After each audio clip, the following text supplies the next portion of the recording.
Sound test. Sound test for Scrutiny Committee to start at 5:30 p.m. on the 11th of March.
right, welcome everyone to the Services, Climate and Communities Overview and Scrutiny Committee on the 11th of March 2026. I'd like to welcome members of the committee, officers and members of the Cabinet who are joining us, Councillor Smart and Councillor Moore. I'd also like to welcome those watching online and everyone watching the later broadcast. We're not expecting a fire alarm, so if it goes off, we need to leave the building. We have two major items on the agenda this evening, so please keep your contributions focused and to the point. Right, so item 1 is the apologies for absence. Councillor Pounds and Councillor Gardner-Smith have sent their apologies. Councillor Payne as well, and we have Councillor Martinelli substituting this evening.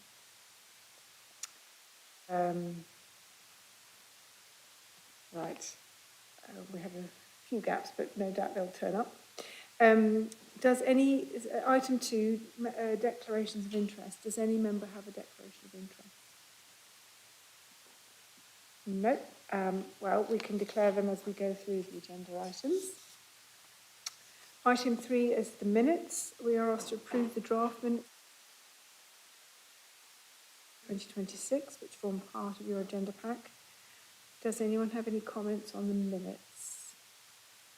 And are we happy that they are a true and accurate summary of the meeting? Yep. Okay, so we'll take those as approved. Thank you. We now have item 4, which is public questions, but unfortunately the Cabinet member for Climate and Environment has not turned up and is therefore not able to answer the question. Well, she was late last time.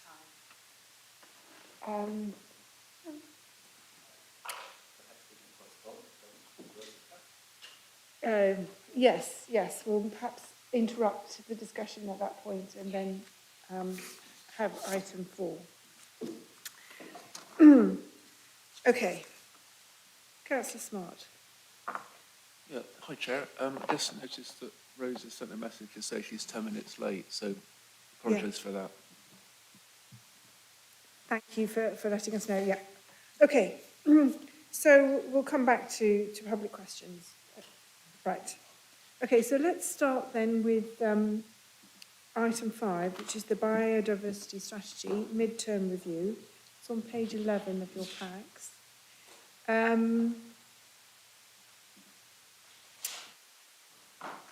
So I'd now like to welcome to the meeting Guy Belcher, Biodiversity Manager, Alistair Wilson, Assistant Director for Public Realm and Environment, and Councillor Martin Smart, Cabinet Member for Nature, Open Space and City Services.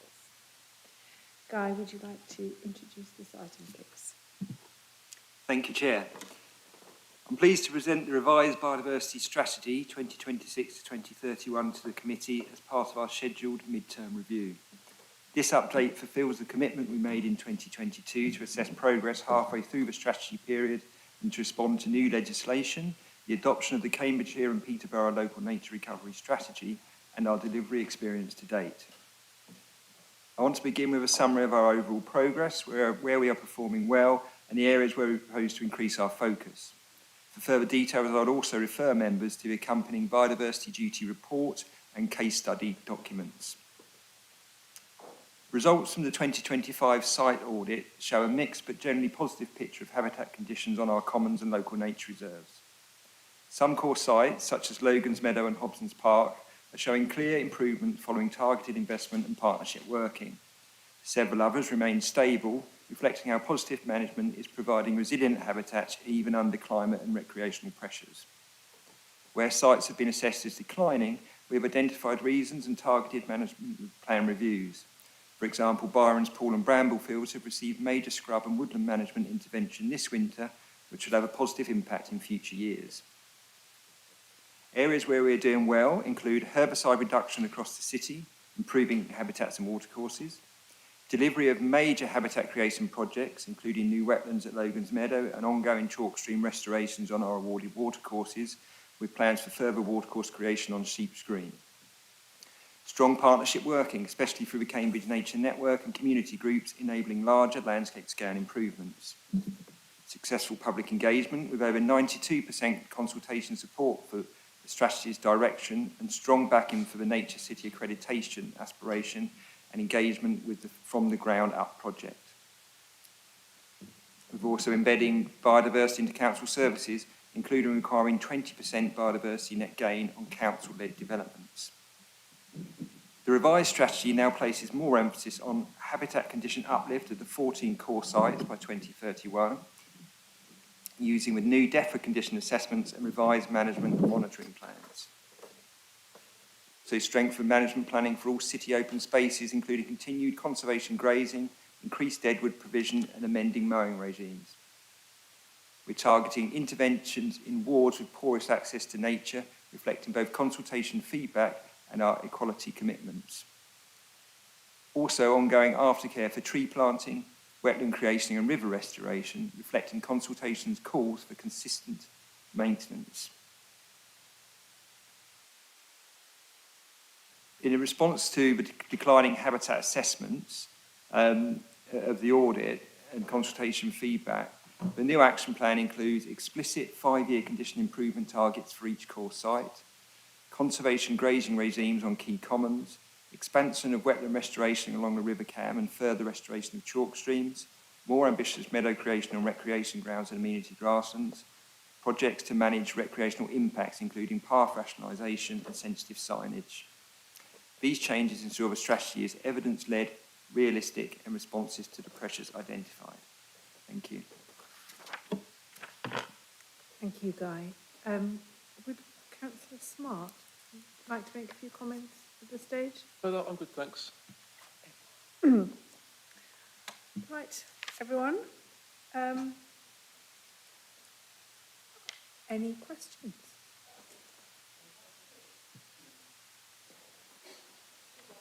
Who'd like to go first? Councillor Griffin.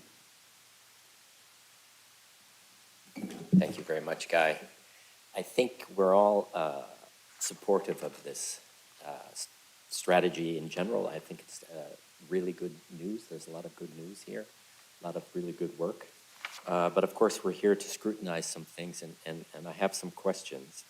You said that the report says that currently 10 out of 14 sites are moderate or currently rated as moderate or poor, and that the target is for 2031 to have no poor ratings. Is that right? Right. So I'm wondering why do we have, what are the problems that we have now, and do we have a realistic plan that's actually going to get us there in 2031?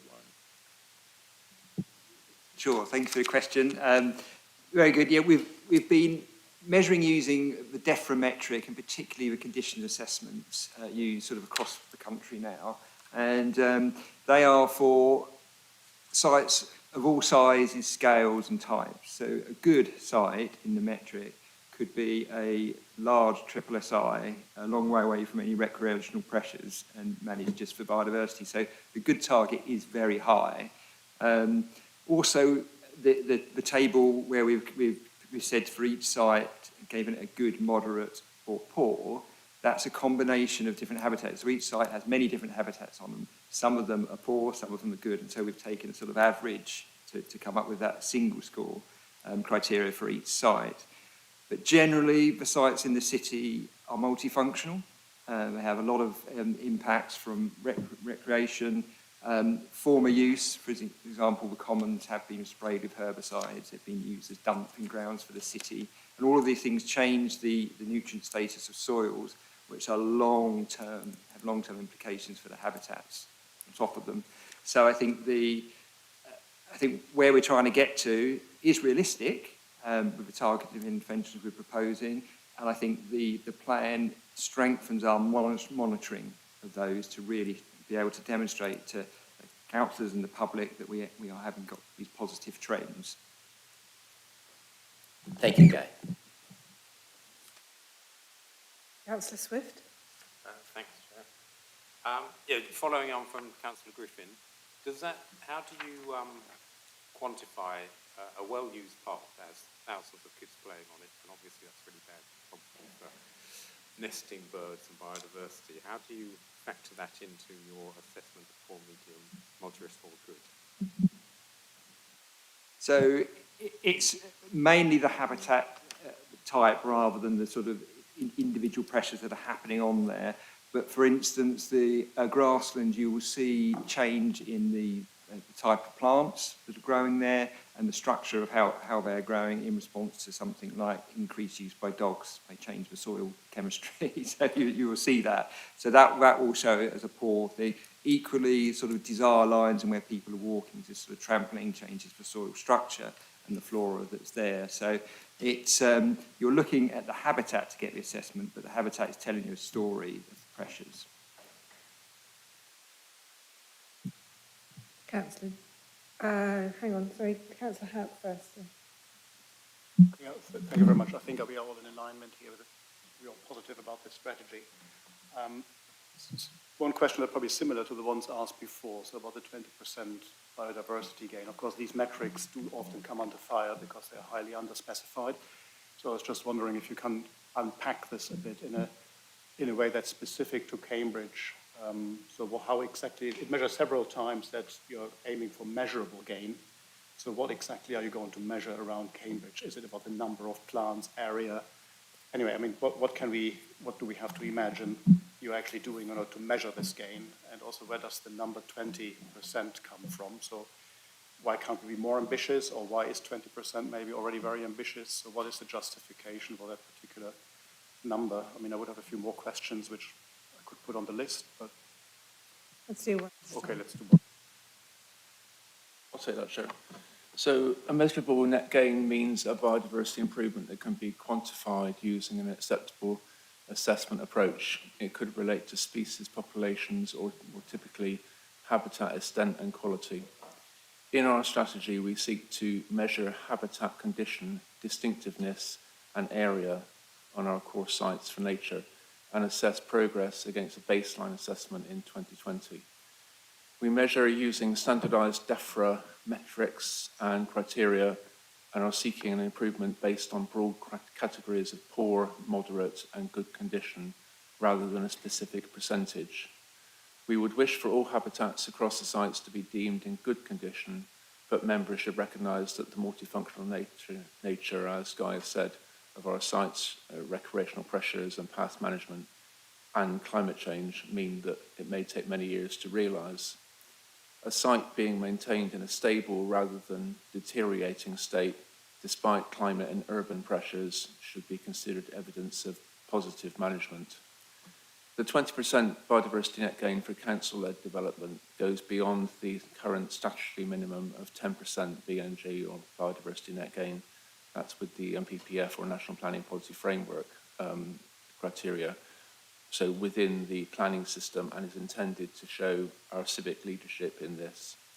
It signals that the council wants its own schemes to meet a higher standard, delivering 20% on site where viable or using local off-site habitat banks that contribute to wider strategic networks where not.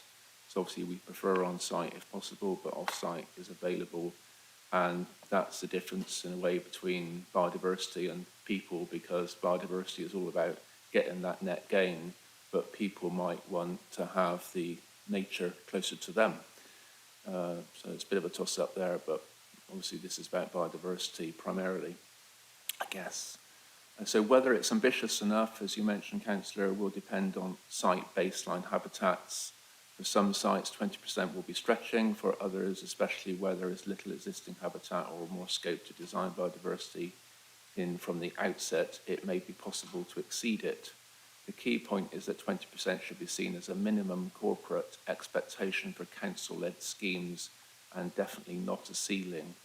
So members may wish to emphasise that ambition should be supported by early design input, realistic funding and long-term management. And just further on that 20%, I mean, I'm on planning committee myself, so it depends on very much on the site that you're starting with. So if a site is covered with concrete, 20% of nothing is nothing. So, you know, you can easily get 20% gain on a rubbish site, but when sites are, have biodiversity on them already, then that's when the challenge is to improve, and we do want to improve, obviously, across the city. So finally, it should be noted that PNG policy is in addition to existing MPPF and local plan policies in relation to protection of designated sites, protected species and use of the migration hierarchy when assessing planning applications. Thank you, Councillor Smart. Do you have a follow-up? Yeah, thank you. I mean, I realised apparently my question was expected. I was hoping for a bit more concrete information about what we can expect here, literally in front of our eyes around Cambridge, maybe 20% more off after a few years. So how would that look like for, as an experience for residents, how this biodiversity gain would materialize? Sort of to unpack this a bit more in layman's terms, but maybe it's not that easy as I was hoping. It's okay, Chair, I'll start and then maybe Guy can continue. So in layman's terms, sort of the 20% thing isn't really a layman's thing at all. I mean, most people don't understand percentages often, and the 20% thing is from the MPPF, and we've interpreted it and increased the number here locally to 20%, not 10%. But, I mean, regardless of the percentage, it's about increase. So it's about making the site better for nature, not worse. So better for people, better for nature. So that's what might be noticeable by people. I would hope that also the quality, not only the quantity of nature would be noticeable, but that depends on any particular applicant and individual site. So I can't think much more about that except to say that I gave the example of a site, you know, what the site's like to start off with. If it's just a rubbish site, then a little bit of improvement will show a lot, but if it's quite a good site to start off with, then it might be more difficult to get that gain on a site. And of course, also if you talk about building buildings in an old medieval city that's already developed a lot and developed more as we go on, there's not so much space to develop sites unless, you know, there's a trade-off. If applicants are willing to give up profit for nature, then that's great, but they might not be. So then we have to enforce planning conditions to get the best outcomes we can, but that will be a negotiation between the council's planning authority and applicants on sites. I think I've sort of run out of things to say there, so I'll let Guy take over as well. He probably has different things to say. Thank you, Martin. Thank you, Chair. Yeah, the strategy is based very, very much on the Cambridge Nature Network, and I think that provides a very clear vision, both the previous strategy and this updated one, that is seeking to link all of the sort of core habitats, particularly along the river corridors and the watercourses of the city, regardless of ownership. And so we're very much seeking to do our bit with our commons and our local nature reserves, designating two new local nature reserves as well, just to increase the number of stepping stone sites or, if possible, direct links between these sites, and to ensure that we've got a sort of joined up vision.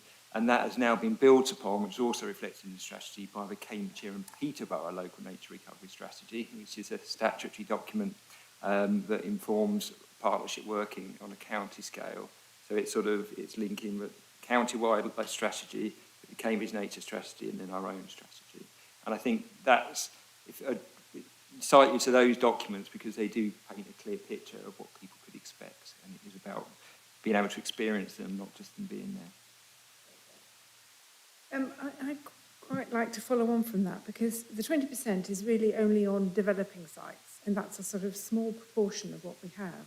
What we're talking about is a measurable gain for all our green spaces, and that seems to me we're not putting a target on what that gain amount should be, and I'm slightly concerned that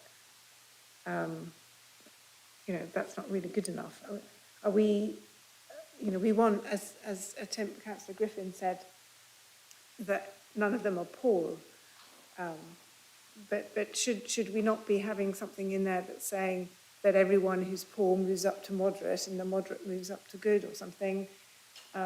Or is there you know, is there a number that comes out of the measure that we can say, well, we want a 5% increase or something per year? This a measurable net gain seems to me very vague. So it is difficult to measure across lots of different diverse sites. Within strategy, we are looking to move things sort of 1 point, as if it were. So if it was in poor condition, it could stay in poor, but improving. And again, that is based on these sort of long-term sort of progress. Another option we considered was a sort of 30% target of more natural green space for all parks and cities. That there's a 30-30-30 sort of vision that the Wildlife Trusts are promoting that looks at that. So 30% of land could be for nature. We're already quite high on that though, when you look at our sites, the sites which are recreational amenity spaces and our sites which are more natural green spaces. We're not far off, so it wouldn't be a particularly ambitious target for Cambridge, it would be for other cities. But yeah, we can take advice from Scrutiny on that. Okay, so before, Councillor Smart. I'll just briefly add a bit more. I know times, but Yeah. because, as Guy said earlier, you know, we have to work within constraints that we have to make improvements, and one of those that Guy mentioned is the nutrient status of the soils that we have.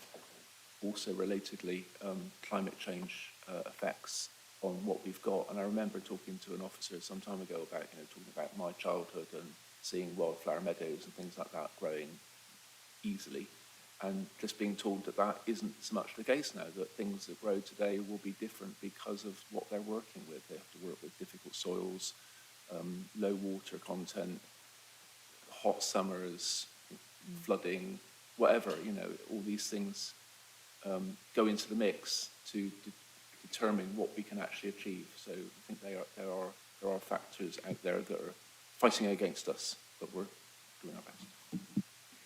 Okay, so before we move on to the next question, I mean, is there something that's come out of that discussion that we want to recommend to Cabinet as a comment on we've talked about the target of being a measurable net gain and 20% on the development sites.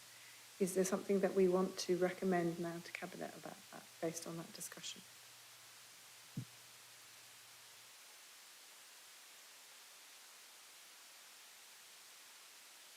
So one possible recommendation is that we strengthen the definition of measurable net gain, is where I'm going. Yeah, that we...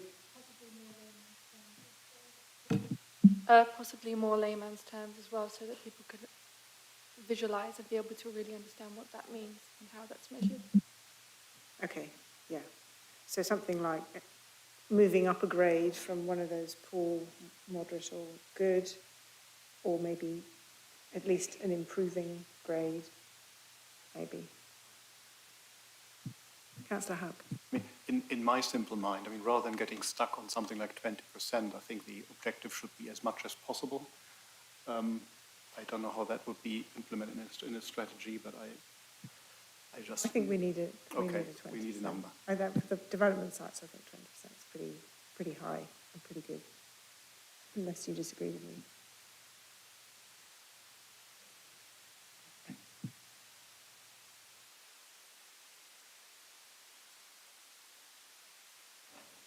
Now moving on to the next question, and I've got Councillor Swift next. Or have you already asked your question? I can't remember. I haven't crossed you off. Yes, perhaps. Is Councillor Divkovic? Beg your pardon. Thank you. This is a very comprehensive and ambitious strategy. Sorry. So it's positive to see the theme and support for reducing herbicide use and the strong calls to strengthen this commitment. Arbury was one of the initial awards that was in that trial. And there were some teething problems at first. But it's good to see that there is support for that. And now, of course, now that it's spread across the city and it's a policy that affects the whole city. Now, there were some issues with this, initially with fly tipping, and other blockages and weeds getting in the way of paths, you know, women with prams and things. I know that there is a small team that's dealing with weeds now, and I believe there was a machine that was was going to be purchased for this. I was just wondering how has this developed and just a progress update on this and whether it's been effective so far. Yes, so I'll pick up the chair in terms of being the lead on this one. So you are correct, we have got a dedicated team. We have got a resource as well supporting that team, so new equipment. We've also got in the budget setting report for this year a further allocation of 2 full-time equivalents to help support the programme. In relation to the biodiversity strategy, the actual herbicide reduction programme is showing material benefit, is showing a range of positive effect in relation to some of the strategy outcomes and outcomes. We do have a issue around potentially around communication and making sure that we're actually selling the virtues of the programme, making sure people are aware of how it works. We do have a few operational difficulties around vehicles on streets. In the work programme for this committee, I think there's an item in a few months' time about the impact of change since organisational change too, so we can pick up a lot of this type of work in more detail as we come to the next scrutiny committee. But overall, we are having some success with it. We've got a potential ministerial visit in the end of March to look at how we're working in Cambridge. The Minister visit would also like us to encourage other local authorities to visit and see how we work, along with other institutions like the university and colleges to see how we do. So overall,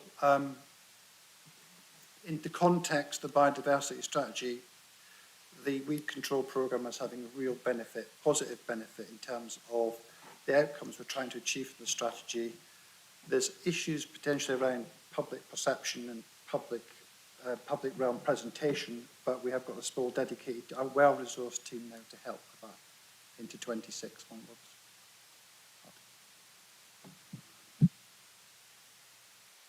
onwards. Just on the machine, I know that it was also to be licensed or leased to other cities, potentially to be used to make back some of the money for the cost. Is that still part of the plan for that as well? That's not part of the plan. There's several machines. There's a larger machine, it's a street sweeping machine, which was about 180,000, which is a dedicated piece of equipment. That would be too financially risky to hire to another party for it to come back damaged. Some of the other localised machines, we could certainly look at lending to local partners, so colleges. We have a good relationship with Churchill's. We're meeting King's on Friday to talk about other things. So there is a potential here for machinery swaps. Just to follow up on that, I mean, how successful are we in encouraging our partners to go herbicide free? So like colleges and universities.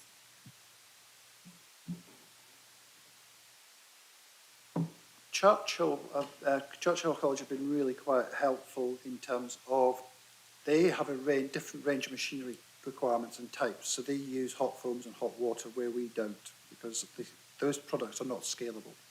So we couldn't use that in the highway in a very efficient way. So it works well for Churchill.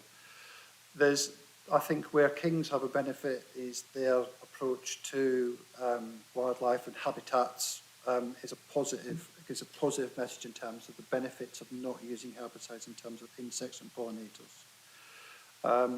We have had limited success with other larger estates. When I say larger estates, I mean management companies for housing estates or for private individuals, where we find it very difficult to influence and convince. Okay, well, good luck with that. Continuing. Right, Councillor Glassberg, I believe you're next. Yeah, thank you. Tied in with that, basically, obviously, what we're looking at here in terms of the council's efforts are admirable, but obviously you're having to deal with a lot of other bodies as well and try to influence them. So I'm going back to my recent question to the council. which highlighted that much of Cambridge's public realm is within the highway network, which is managed by the county council. And maintenance, the maintenance regime obviously is particularly focused on highway safety and visibility, but those requirements are sometimes in conflict with biodiversity enhancement, such as pollinator-friendly planting and reduced mowing or nature-friendly verge management. So I just wonder if you could explain how the City Council's biodiversity strategy can help address this challenge. Because obviously this is an aspect of the city's biodiversity that is obvious to everybody in the city every day. And, you know, you may think these are just roadside verges, but they do really matter to people. So I think, how is the council working with the county council at the moment to ensure that highway maintenance practice does support, where it's possible, biodiversity and nature recovery and isn't actually harming it? Because we have seen examples of that. And also, are there opportunities to adapt the verge management, planting or maintenance regimes in ways that could maintain safety while also improving the habitats for pollinators and wildlife? And finally, how do you think the biodiversity strategy can help to create a more joined up approach between the city and the county council to maximise biodiversity benefits across the highway network through the city? Thank you. Shall I start, Chair, and then Alistair maybe will take over? So, got a bit in there. So I think, if I remember rightly, your questions at council were about wanting things to grow higher in the verges. You're shaking your head, no, okay. No, that is actually not correct at all. It was about cutting things down to a height of a few inches when they were not going to grow higher than a couple of feet anyway. So it was not about wanting to have great high hedges along the verges, no. Okay, sorry I misunderstood, but I still don't quite understand, because you're talking about things being allowed to grow. Is that, not? Because I thought we had... I'm talking about, as I asked in this question, things being allowed to grow in a way that is actually compatible with highway safety. I don't think it's an either or in many cases, and that's what my question is asking. Does this biodiversity strategy, is it going to be able to address some of those issues?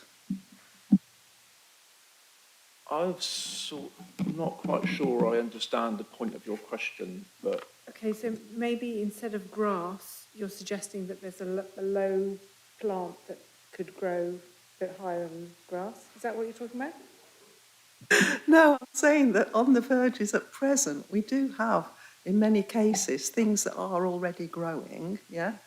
And it's about how can we maximise biodiversity on the verges with the kind of planting that we've often already got.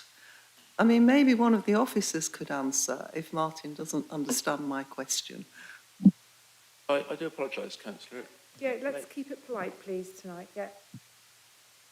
Sarah, perhaps you better take over. I think as highlighted, the highway maintenance regimes tend to be unnecessarily designed about, they're usually about safety. The regimes are all about making sure something's maintained in a safe way.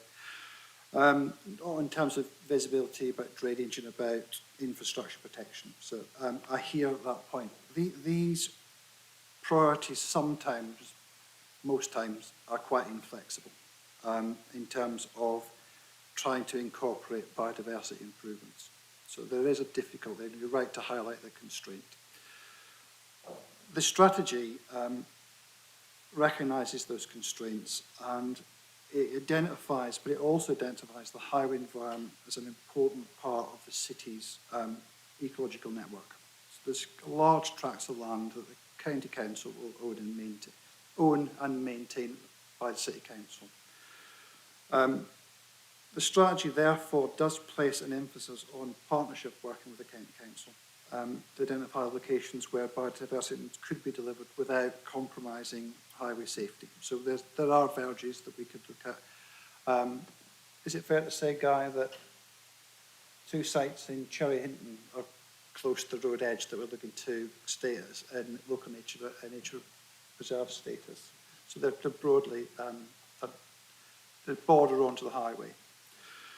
However, I think longer term, the local government review does present a significant opportunity for the strategy in terms of the responsibilities of being in one place. It allows us then to define policy. It allows us to look at how we maintain and manage the highway assets broader than just a single discipline. It will allow us to look at tree planting, verge planting, sustainable drainage. It will allow us to look at other broader biodiversity improvements. So the strategy itself is deliberate. It frames those opportunities. We are mindful of the current governance arrangements, but in 2028 those may change and flex. So in terms of achieving the ambitions in the strategy, at this current time, we will work with the County Council until such time as that entity no longer exists. Thank you. Yeah, that's very encouraging. Thank you.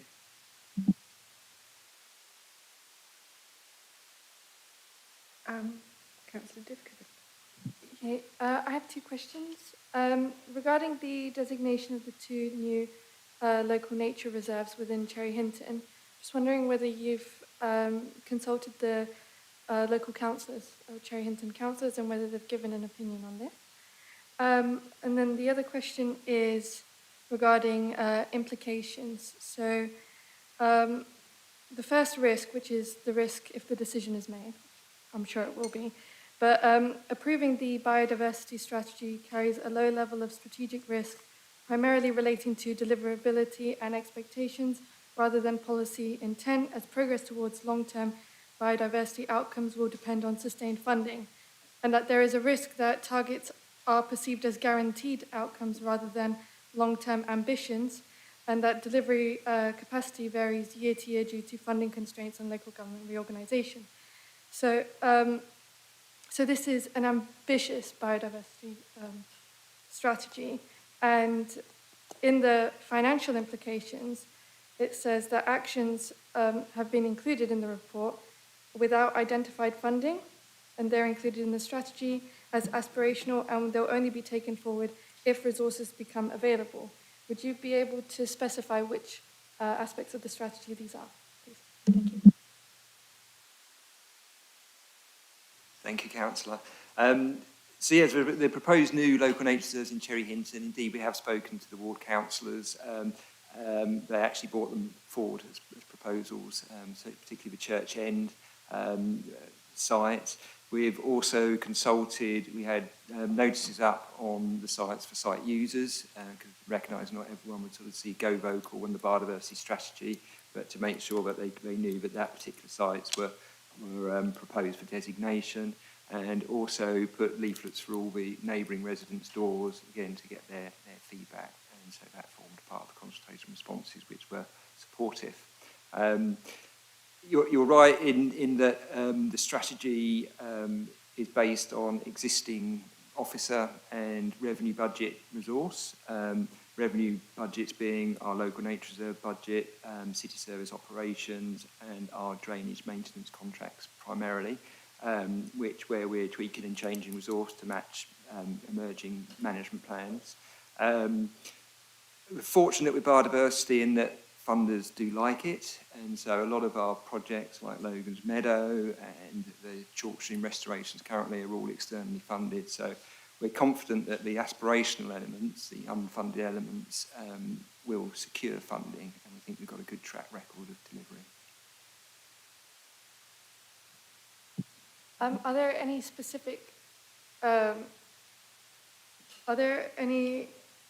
specific actions that you believe may or may not receive funding or backing in this strategy?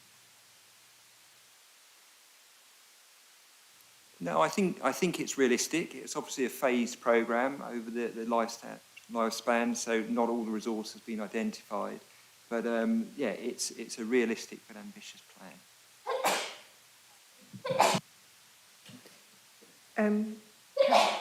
Councillor Houck.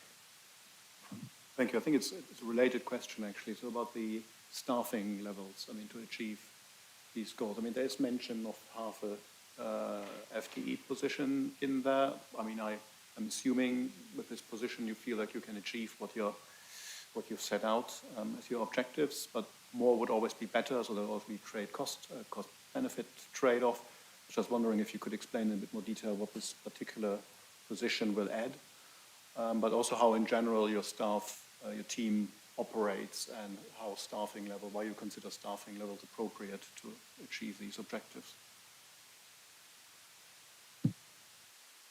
I'll just follow on. I think delivery will depend on not just the one additional post, because in the budget setting report we have got allocation for further funding for that, but it will be how the team objectives are then embedded across the council. So for instance, an example would be working with existing teams about how we include the ambitions within parks teams, how we might look at operational planning, how we might look at community engagement, how we might look at project delivery. So I don't think the project is not single person dependent. How its success will be in how we can layer it through the organisation in terms of getting everyone to buy into it. I think it will succeed if we get that corporate and operational responsibility, get clear definitions, rather than one person carrying the responsibility. The point I'd also just follow in terms of the strategy itself, and there's quite a lot of innovation in there, quite a lot of project in there, there's quite a lot of improvement in there. And the strategy is a great shop window. It's a great way to encourage people to look at it in terms of, I would like to be part of that, I'd like to help fund that. So the examples that Guy have given, for instance, the Chalk Stream project came from a budget line many years ago. 20,000 we put into a report, and that's now attracted hundreds of thousands of pounds worth of income, which has allowed us to stretch into South Cambridgeshire. So there's quite a lot of work we're doing outside of the city boundary. Sounds good. Thank you. Councillor Glassberg. Yeah, reading the responses to the consultation, it seems that there is a lot of support for this strategy, but there's also quite a lot of concerns, I think, about what people are seeing lost in biodiversity across the city in terms of the amount of development that's happening, and how the first thing that developers seem to do is chop down every tree and remove every hedge on the site. And I just wonder, I think that it's very important to be looking at protecting the biodiversity that we've got at the moment. So there's two points about this. First of all, I think that obviously it's great that you're creating new habitats and new places and new nature reserves, but I think we need, wherever possible, to be looking at putting the in situ biodiversity first.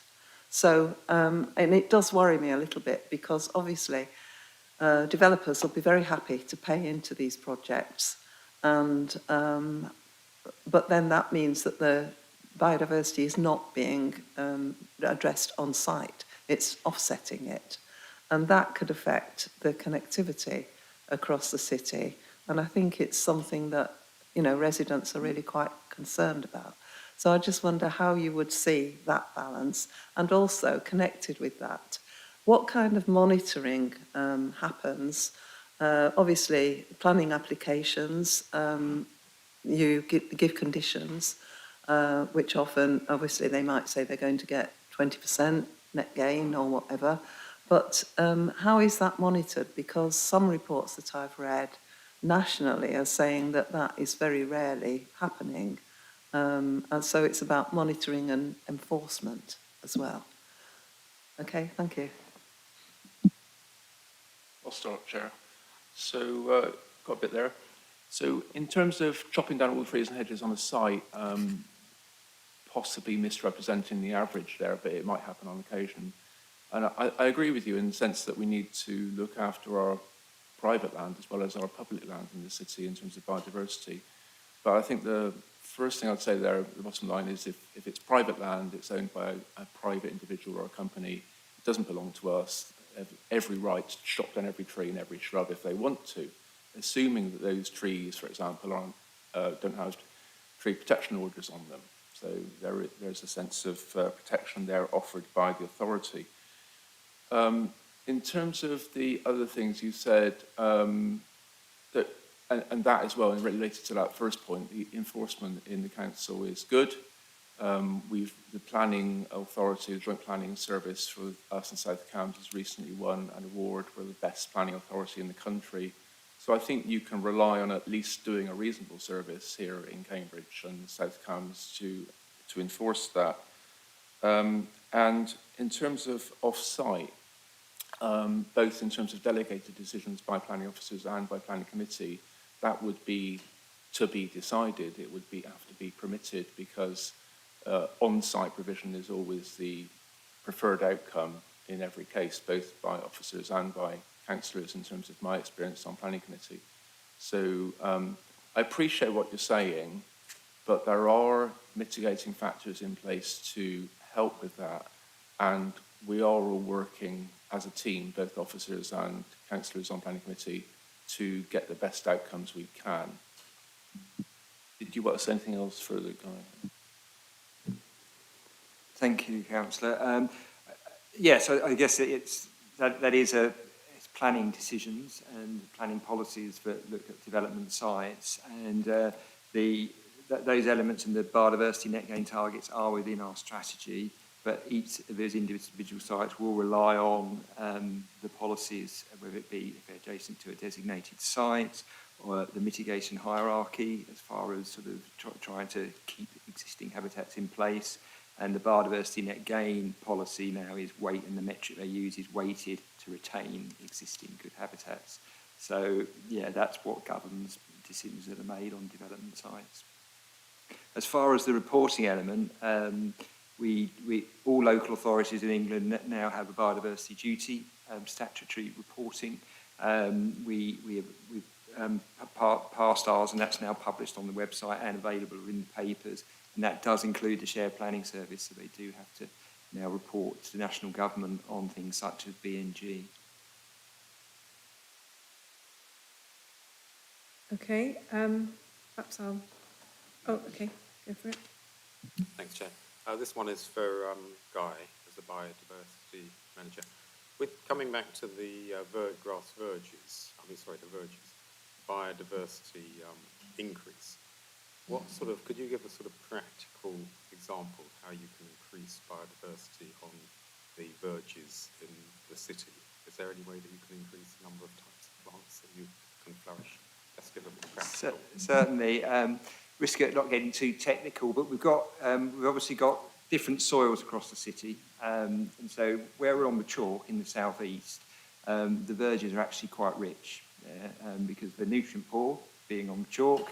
And the species of plant that grow there actually want to be quite short. They don't grow that tall and actually benefit from fairly regular mowing. Where we get into areas that have either been artificially nutrient enriched or more of a sort of fenland influence on soils, then the nutrient status means that the grass and the thugs, if you like, are going to grow much, much faster. So there you could sow as many seeds as you like, you could let it grow, you could try cutting and collecting and taking hay, but you're never really going to have a long-term influence. And you'll see that in schemes where we've worked with residents, we've cleared areas, cleared turf, sowed seeds. It's looked lovely for 2 or 3 years, but has quite quickly reverted back to a type, and that's all to do with nutrients. So I think the way to do it is to target the areas where we know the soils are poor.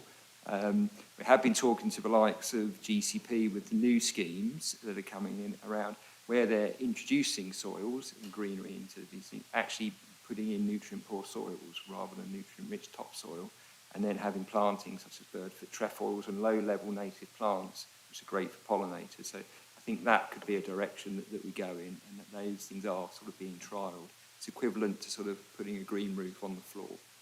But you do have to be careful with some verges. They can be very species rich, and actually changing the cutting regime and letting them grow long, if you don't then cut and remove all of those arisings, that will fall and start to smother, and you can see reduction in your plant diversity quite quickly and changes in management. So it's quite technical answer.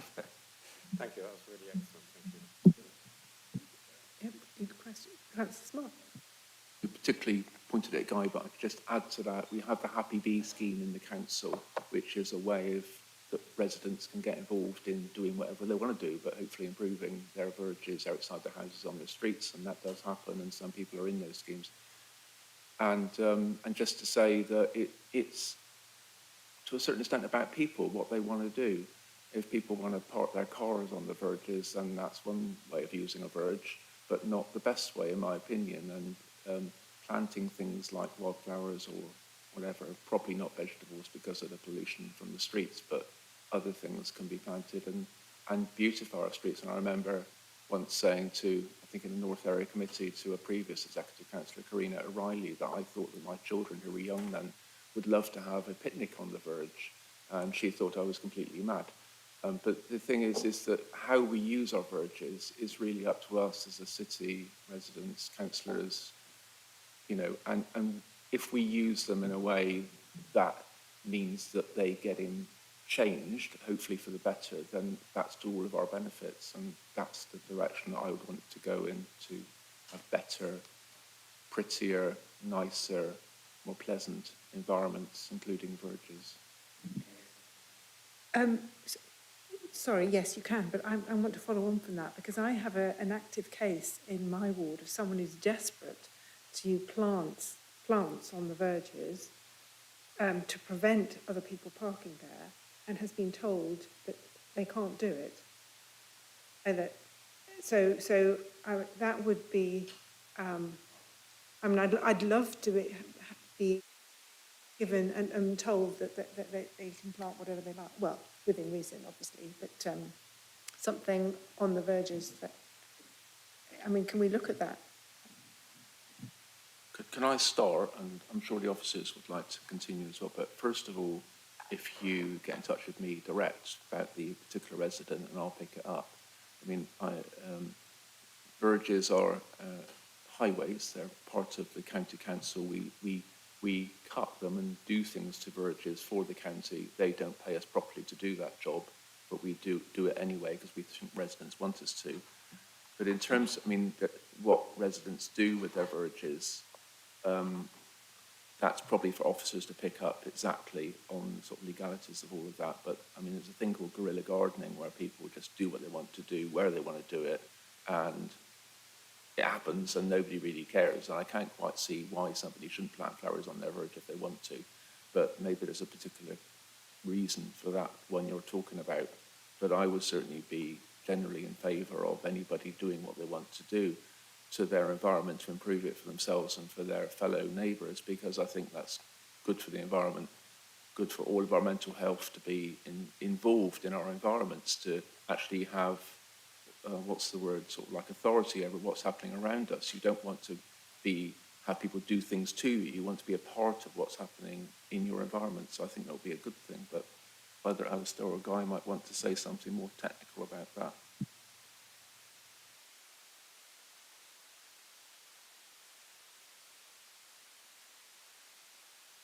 So we've had quite a lot of discussion this evening about the County Council and the relationship we've got with the Highways team. So in this specific example, it's probably a planting licence application that's been refused, which the County Council would probably have received and considered. So that's a very isolated application, usually related to one piece of verge. The other things we could think about include the City Council's Environment Improvement Scheme, where we could do bigger scale improvements on verges in that area. There's also, if it's of even bigger scale, there's the County Council's Local Highways Improvement Scheme, which is funded every 12 months by a competitive process. Something else just to think about is trees for streets, where you basically could put a tree in that location. That might solve the problem in terms of parking. So there's a range of things, but I suspect the planting licence is probably considered and refused by the county. don't think we got that far. Anyway, thank you for that. Councillor Swift. Yeah, outside my house, I planted 200 narcissi bulbs, and they look fantastic at the moment. And the lorries and usual things don't park on them, or not very much. So I think that there's a lot of scope for just local residents planting things outside their house and see how they get on. Okay, so if I can't see any immediate questions, so I've got some. Well, okay, I'm going to ask one. Several sites are under recreational pressure, and you mentioned that before, that they're sort of the ones in the city are a bit more in demand. I mean, is one of the options to restrict human access to the sites? And for example, you've also mentioned dogs being a problem and changing the chemistry of the soil.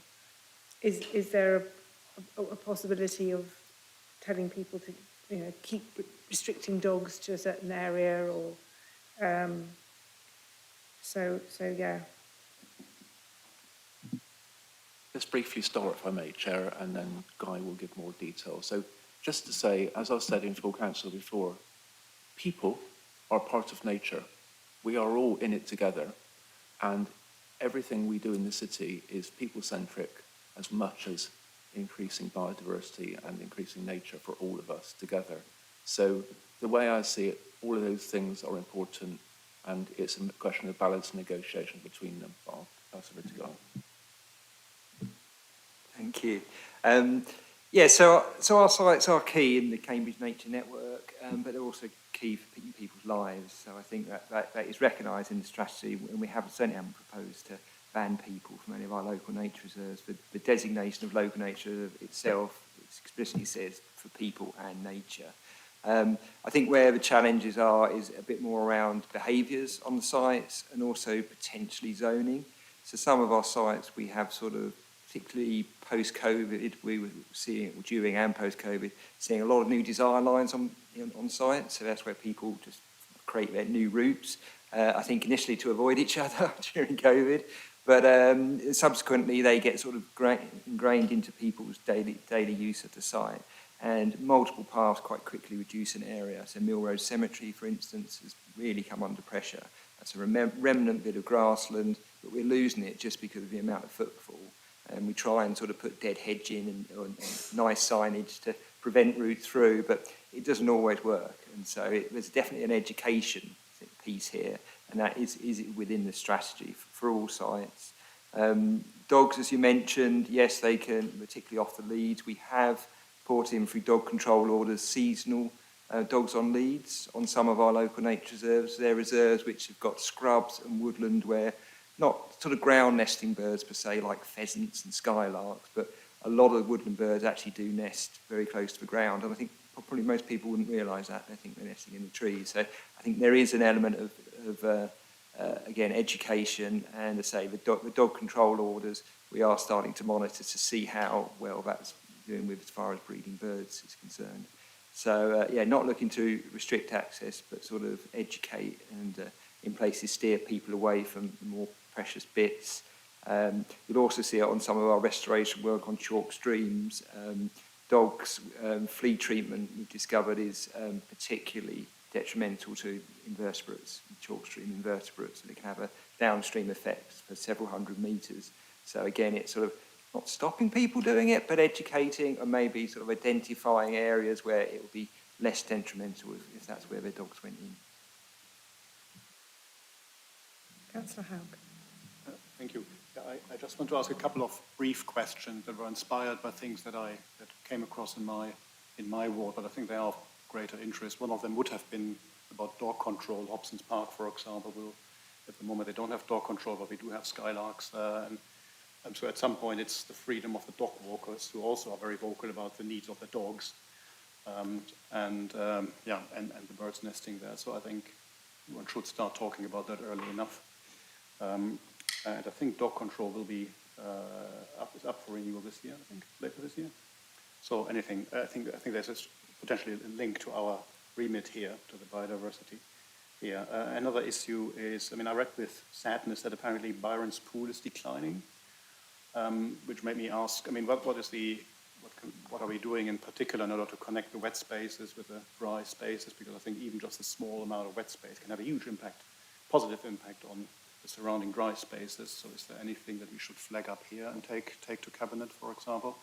I mean, I didn't read the whole 500 pages, but I had the impression that the wet spaces could have been a bit more prominent in there, just checking whether, hopefully my impression is wrong. And finally, I think something some people also feel strongly about is their allotments. In terms of area, quite small, but obviously other applications about well-being and things like that, but also about education and just teaching people how to improve nature. And I think there are some issues potentially around Cambridge with allotment size, with the water infrastructure and things like that. I was just wondering how that connects potentially to the biodiversity strategy that we are talking about here. Thank you. Thank you, Councillor. So, yeah, pleased to say that the Byron's Pool, woodland management is a long-term process, as you can imagine. It takes a long time for trees to grow. And we hadn't done any significant tree works in there for some time. It was fortuitous rather than planned, but we've had some Section 106 monies allocated to the site, and we've, with the Forestry Commission, we've agreed, we've got felling licences, and we've got a management plan in place. It's phased woodland management. We're the second year into a 5-year programme of works, and so it's been significant works done in there this winter. I'm pleased and amazed to say we've had no complaints from that work, which is great, and that we have had signs up on site, so I think people do get it if you do educate, you know, why trees sometimes need to be cut down. So I think we'd see, certainly by 31, the end of its strategy, a professional assessment of Byron's Pool would have it in moderate, if not good condition. Sorry, you'll have to remind me of the other question. Allotments, of course. Allotments are mentioned and referenced in the strategy. We're beginning to have discussions through 2 projects, the Nature City accreditation and the From the Ground Up, the county initiative, talking to communities. And allotments, we've talked to various groups, and allotments have come up on several occasions, so they seem to be a bit of a key theme that people would like to have more education, and particularly water storage to reduce the pressure on the aquifer and our chalk streams. So we're engaging with Water Sensitive Cambridge and also Water Resources East for some potential funding to look at that. A particular issue was how can we collect water off of, what are they called, the polytunnels, having difficult to install gutters, and so they were looking to sort of trial solutions to that.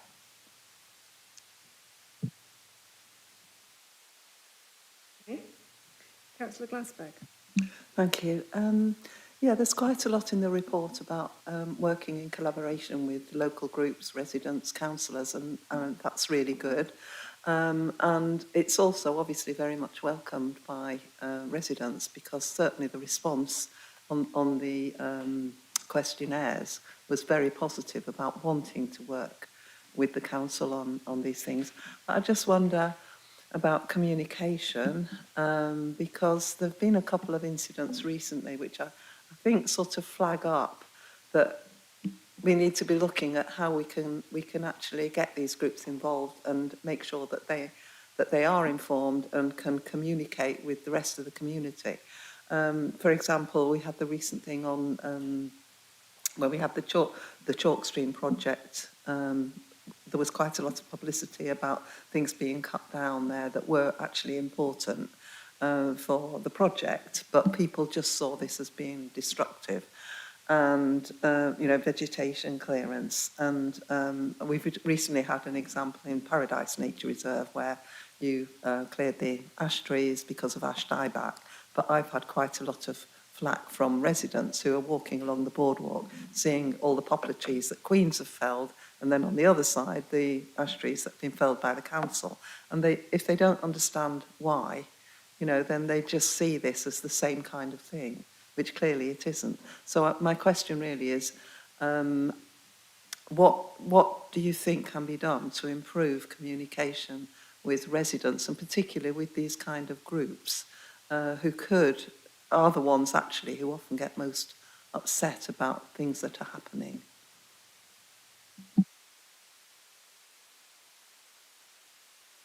Thank you, Councillor. Yes, I was obviously involved in both of those, so I'm aware. And yeah, I think the power of some pre-work signage, as I say, with the Byron's Pool, and it was such a shame for the chalk stream work on Coldham's Brook that, yeah, miscommunication, we failed to get the signs up before first bit of work was undertaken. But pleased to report that there's now some very good positive messaging on Facebook and things about that particular scheme.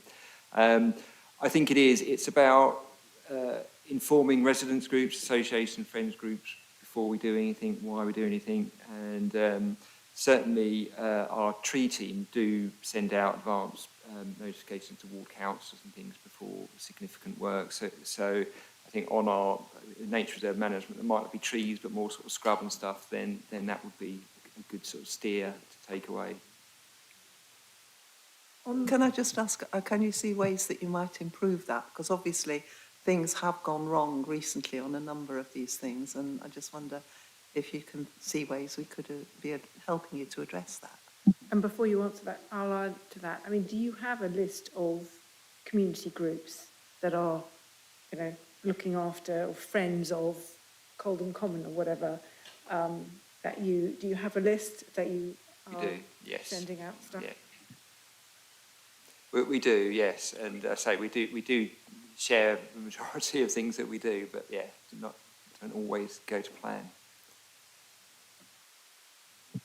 Councillor Smart.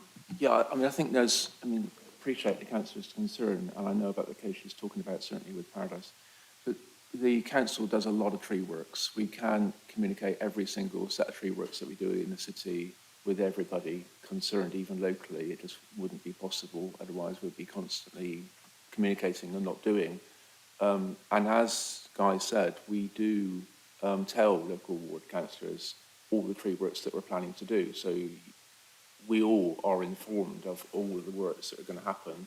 And we can, as ward councillors, be in touch with local communities about that. That's part of our job as councillors to talk to communities. I think further to that, as Guy said, I think in many things that the council does, we could communicate better in terms of signage and things like that. And maybe that's an area for improvement.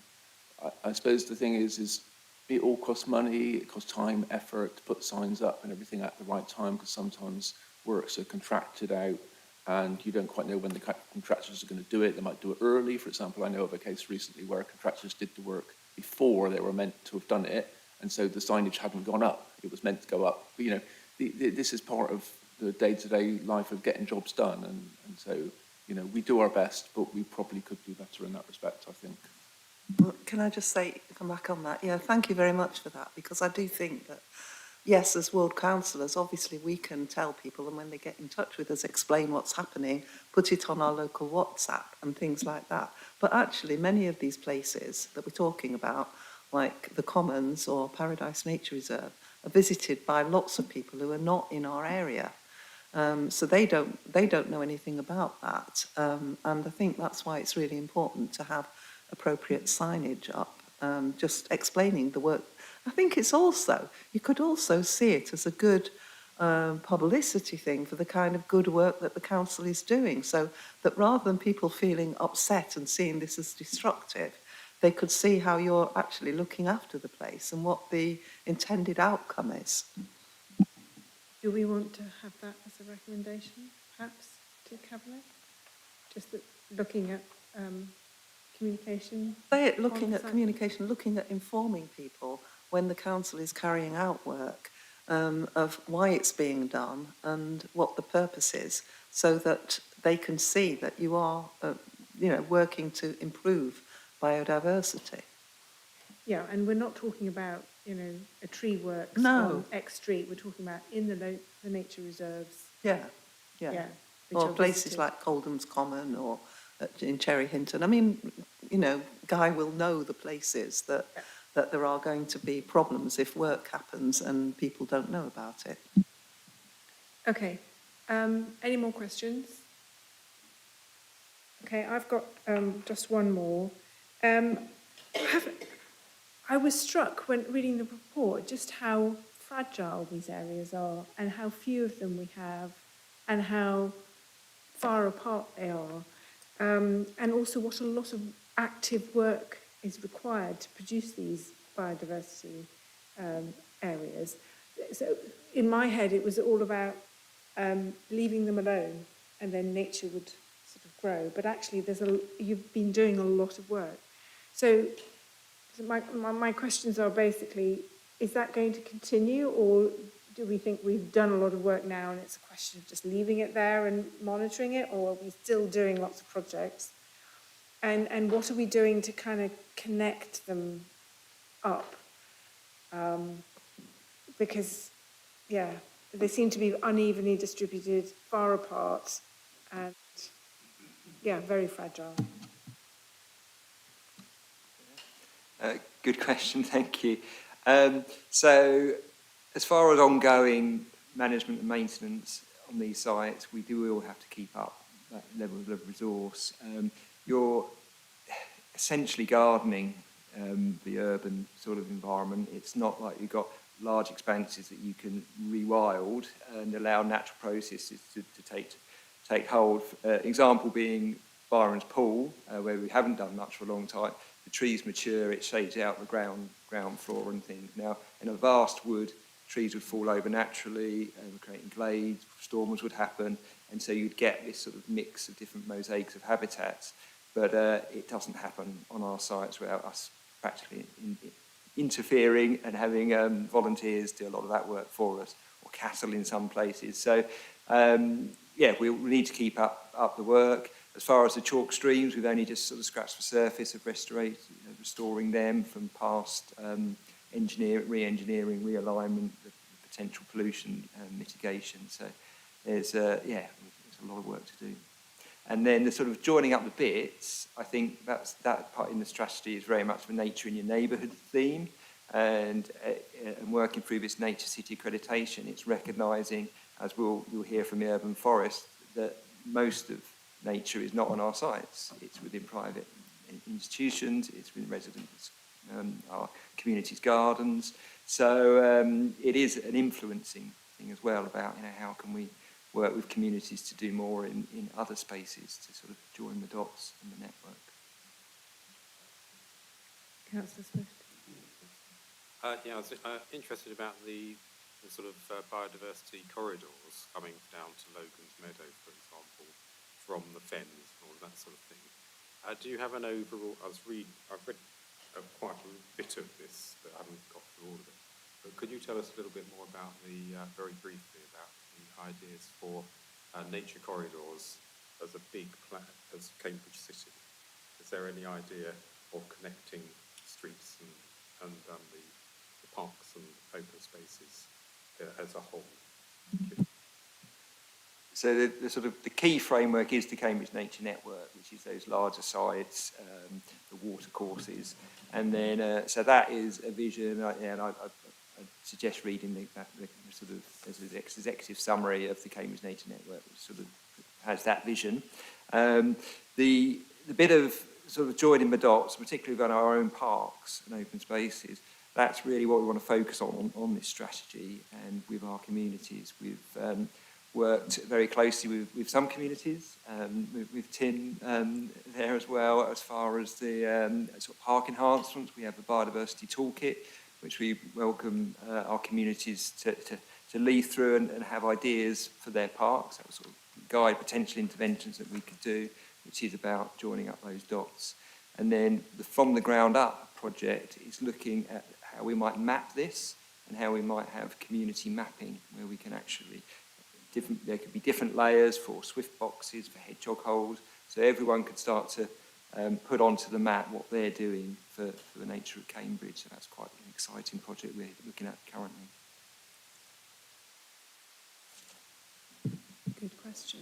So do we want to say anything about that in terms of recommendation to Cabinet, or do you think that's covered already?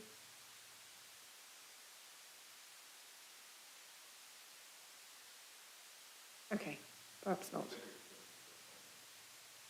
Yeah, that we like the idea of these corridors, maybe. Okay, so I think we've come to the end of the questions on this one.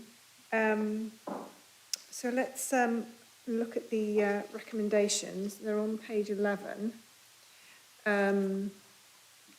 to that page. So the committee has noted the progress made in the midterm review of the biodiversity strategy, including the public consultation.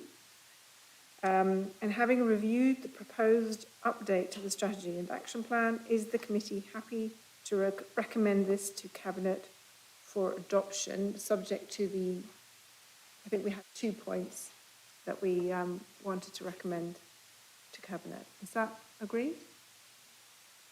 Yeah? So the 2 points were some bit more definition about the measurable increase. What was the second one? The focus on communications, yes. So would it make sense to add something like joining different efforts in the council where possible? For example, where dog control or allotments are concerned. I mean, maybe there are other issues. So, because I feel when that will be discussed, we will need input, for example, from biodiversity officers on how bad the damage is, for example, if dogs are not on leads. I mean, things like that. These are just examples that are on my mind right now. But looking into options to link different efforts of different groups within different teams within the council that link up to the biodiversity efforts. Is that something that you do already? So we can say something along the lines of internal communications with the various departments. Yeah? Does everyone else? Yeah. Does everyone else agree? Okay, so there's a third one then. All right, and then the last one is to note the committee has also reviewed the proposed local nature reserve designation of Fulbourn Road and Church End in Cherry Hinton. Okay, so those recommendations are passed. So now we move back to item 4. Thank you for your patience. So we have Susie Williams here asking a question which has been published on the meeting's web page. Welcome, Susie. Councillor Moore, thank you very much for your patience and thank you very much for coming to this, but otherwise not have to do. Cabinet Member for Climate Action and Environment, who will respond to your question. Welcome, Councillor Moore. Thank you. So apologies to Susie that I was late and it's been quite a delay, but I hope that you've enjoyed I have. It's been a very helpful, really good debate. So the procurement exercise was carried out under the Public Contracts Regulations 2015 and was open to all eligible companies. The procurement was run as a joint exercise between all of the councils in Cambridgeshire and Peterborough, with the County Council running the procurement process and the district councils plus Peterborough Unitary as the customers. We had to run the procurement process twice to find a supplier that could meet our needs. The process started initially in 2023. 6 companies submitted a tender, but the process was ended as all the returned bids were unaffordable. The first process was to procure a contract for all of the councils in one, as that is what we'd had previously. A new procurement process was then started in spring of 2024, after the contract was split up into smaller lots, including one for the Greater Cambridge Waste Service, comprising Cambridge City and South Cambridgeshire. The procurement process was open to all operators across the country and 7 responses were received. To ensure the best outcome bids were fully assessed against several sets of criteria, including quality of service, environmental impacts and costs. Location is important, but only part of many aspects considered. Regen were awarded the contract as they met the tender criteria and had a state-of-the-art facility in place that meant the amount of material that could be recycled would increase. we can provide reassurance that locations will be carefully considered during the next procurement process, which is usually about 2 years before the end of the contract term or extension time. So we have a 5-year contract which started last year, so that would be in 2 years' time. However, there would be an opportunity possibly to extend the contract rather than go out to re-procurement if that was wanted at the time. Thank you. Thank you, Councillor Moore. Susie, would you like to ask a supplementary question? Yeah. You have 1 minute. in which to Yeah, put your well, I question. assume you wouldn't go for the 2-year extension as this contract has been so disastrous. I cannot understand how waiting location with all the other factors you took into consideration, you could choose somewhere over 400 miles away. I just don't understand it. Could you explain it to me? So number one, I would totally disagree that this contract has been disastrous. We've had absolutely seamless recycling, collection and disposal, not disposal, but sorting throughout. And at one stage, as I say, at the end of the first procurement, we were rather worried that we would have nowhere to send our blue bin recyclate. So the contract is working well. It will be up to, in 2 years' time, it's likely that Cambridge City Council will be no more and it will be a unitary authority. So it will be up to the unitary authority whether they wanted to request to extend the contract or to go out to tender again. So that is up to that new authority. And sorry, you did have another question in that? I just don't understand how the waiting on the distance, you can possibly ever choose somewhere over 400 miles away when East Cambridgeshire are sending theirs to Biffa at North Edmonton in London. I mean... So we didn't have options to send it to all different places. It was Regen that won our contract. We did try, and all of the councils in Cambridgeshire and Peterborough, to have one contract with one operator. Nobody was able to offer that at a price that we could all afford. When we went out to tender the second time in smaller lots, each operator couldn't do all of the lots. So we did not have those opportunities. However, I would say that Regen it's still within the United Kingdom. It is a modern, energy-efficient facility.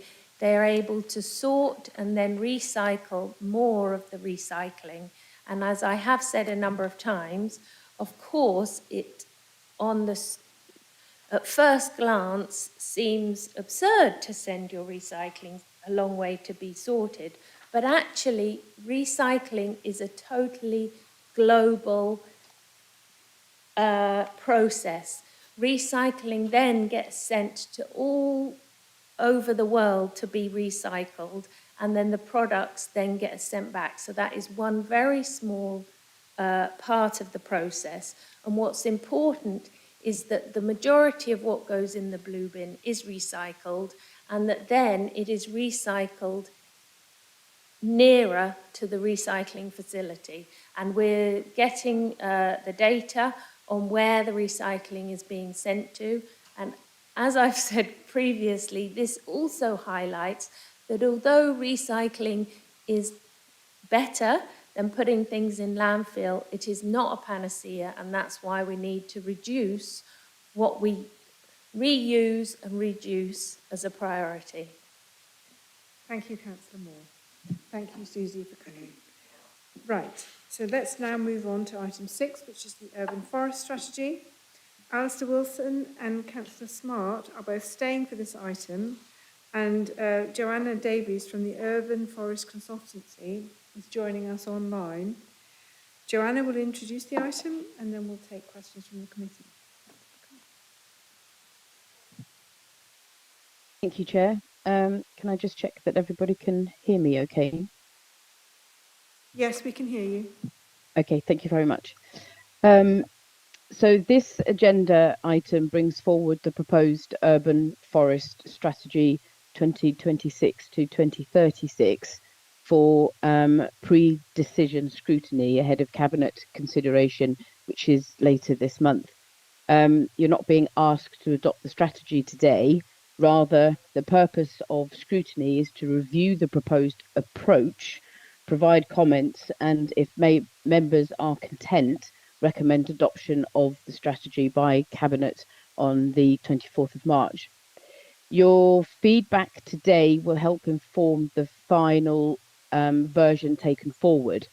By way of context, and in accordance with central government guidance, Cambridge has had a city-wide tree strategy in place since 2016, and that strategy has delivered significant progress. The city now proactively manages around 30,000 council trees, has expanded planting across streets and open spaces, strengthened community engagement, and successfully attracted substantial external funding to support this work. However, the evidence does show that the majority of Cambridge's tree canopy, around 3/4, is outside direct council ownership. At the same time, the challenges facing the city have evolved. We're seeing increasing pressure from climate change, urban heating, development, pest diseases, and competing demands on urban space. So the move to an urban forest strategy reflects an evolution in the approach taken. It shifts the focus from managing council trees alone to recognising trees collectively as part of the city's critical green infrastructure, requiring collaboration across services, partners, institutions, and residents. The evidence-based underpinning the strategy shows that canopy cover has increased slightly, but remains unevenly distributed across the city, with some neighbourhoods experiencing significantly lower levels of tree cover. It also highlights the importance of large, mature trees, which deliver the greatest environmental and health benefits, and the growing risks posed by climate change, pest diseases, to the long-term resilience of the urban forest.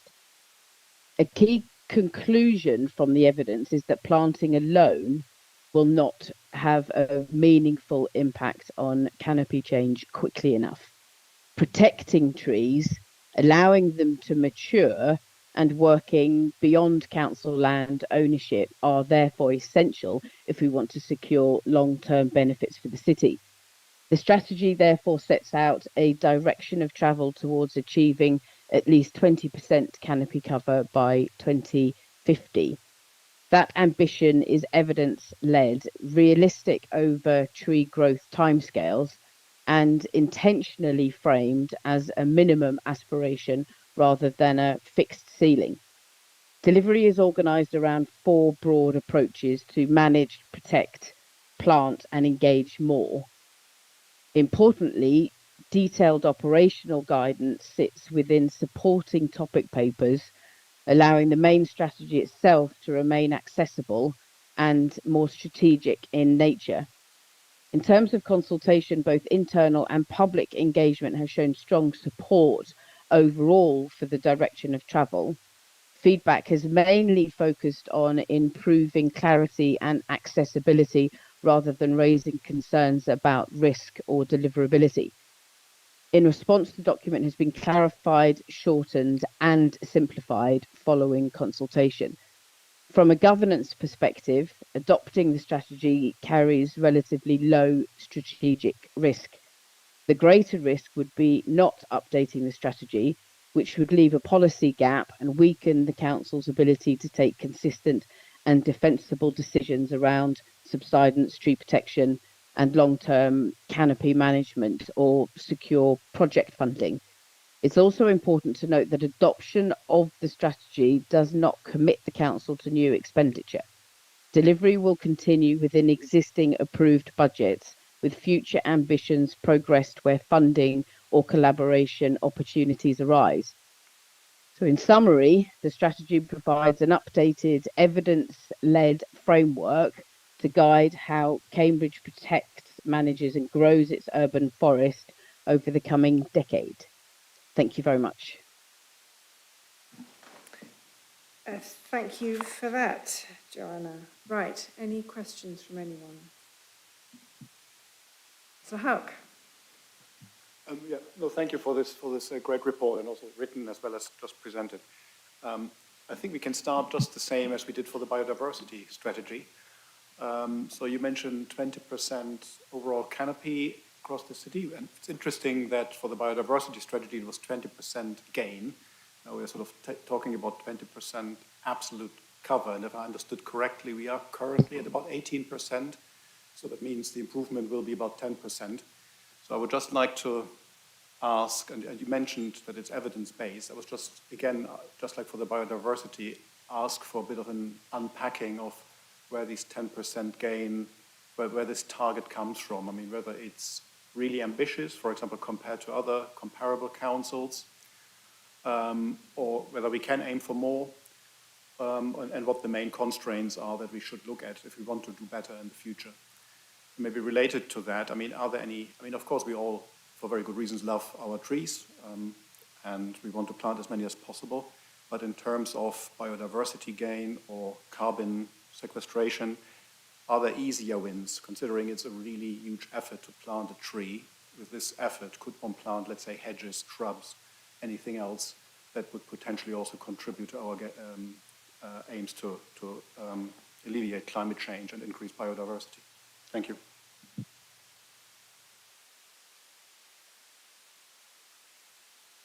Joanna, do you want to answer? Yes, thank you. So with regards to canopy cover, there's no universal ideal target, and essentially targets must depend on a baseline. So you don't have, you can't have not every town and city can have the same target, because your targets have to be realistic and they have to be based on what you have already. So having a 20% target, if you've only got 10% cover, would be very difficult indeed. A forest research study was carried out in the late, around 2018, 2019, I think. And that actually suggested that a minimum standard for UK cities and towns should be 20%. That's a minimum target. Other research suggests that an ideal for each city or town would be 30% canopy cover. But a minimum of 20% was set out by Forest Research. Canopy cover depends on urban form, infrastructure and land ownership. So you have to, again, be realistic in terms of what is actually achievable given the extent of the urban environment. The strategy sets the 20% target over by 2050, which is considered to be ambitious, but it's also achievable for a dense historic city like Cambridge. And it is broadly comparable with other UK cities that have similar canopy aspiration targets of plus or minus about 2%, within similar timeframes. So, for example, Bristol has the same target of 20%.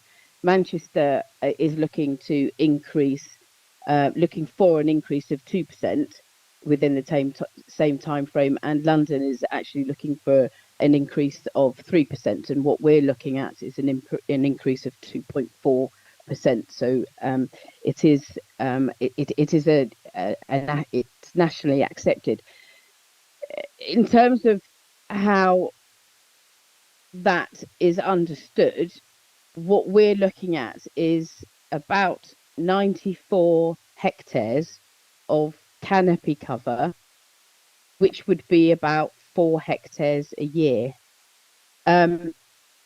With regards to shrubs, every little helps, but evidence does show that the best benefits are gained from large canopy trees. And that's another reason why we use canopy cover and not tree numbers as a metric for the quality of the urban forest, because trees differ significantly in size, height, and spread, and therefore, if you calculate your canopy based on tree numbers, your results can be very misleading. One large tree is considerably more important than 10 little ones, for example. Thank you. Thank you. Thank you. I'm just wondering, with the plans for increased canopy cover and planting more trees, whether in the strategy there is consideration for the kind of gender or considering the demographic makeup of the kind of trees that you're planting, because at risk of being called woke, there's a concept called botanical sexism, which is with urban planning, there's a tendency or preference for planting male trees and shrubs in urban areas because female trees can be more messy and cost-bearing. But that leads to increase in pollen pollution, and people with hay fever or allergies or respiratory issues can have problems with that. So if we increase the number of trees that we've got, we're also increasing the amount of pollen that's going to be in the city. So we do need to consider that, and people which have breathing problems or allergies in the city, because that, and I think also there's a reaction with the CO2 in the air. So if we increase, say, pollution with car pollution and CO2 emissions, that can also interact with the pollen that's produced, and that can cause worse problems for human health. So I think that would be good to look into and to consider within the tree planting strategy.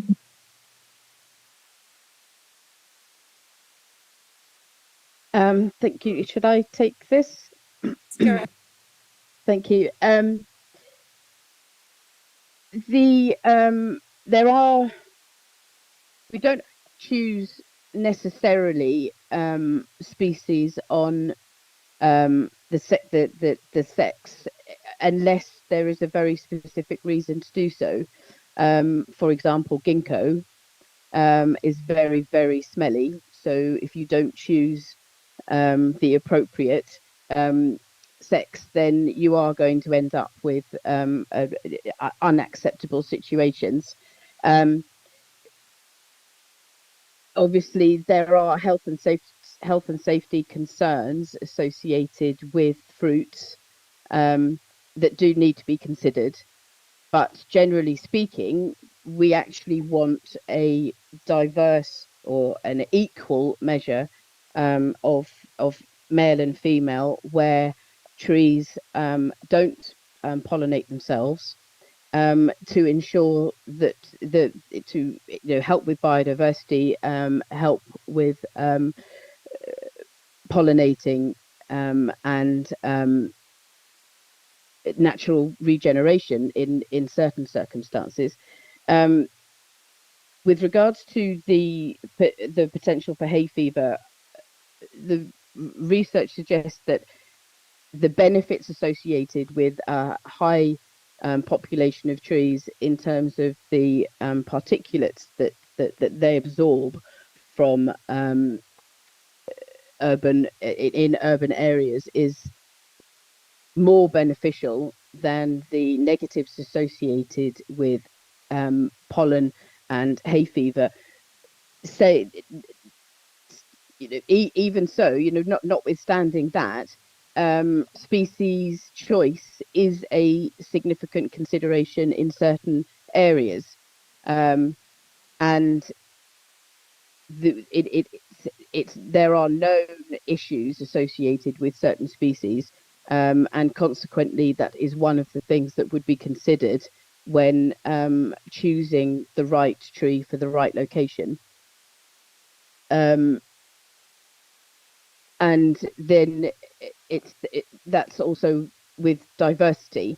The strategy deals with diversity for a number of reasons, and we detail the importance of having a diverse species of trees, not only for nature, for biodiversity, but also to mitigate pest and disease, which can wipe out small um, a sort of narrow field of species choice, but also with climate change, biodiversity or diversity of tree species is equally important, because the changing climate means that we do need to look at trees that can cope with the changing climate, because trees take a long time to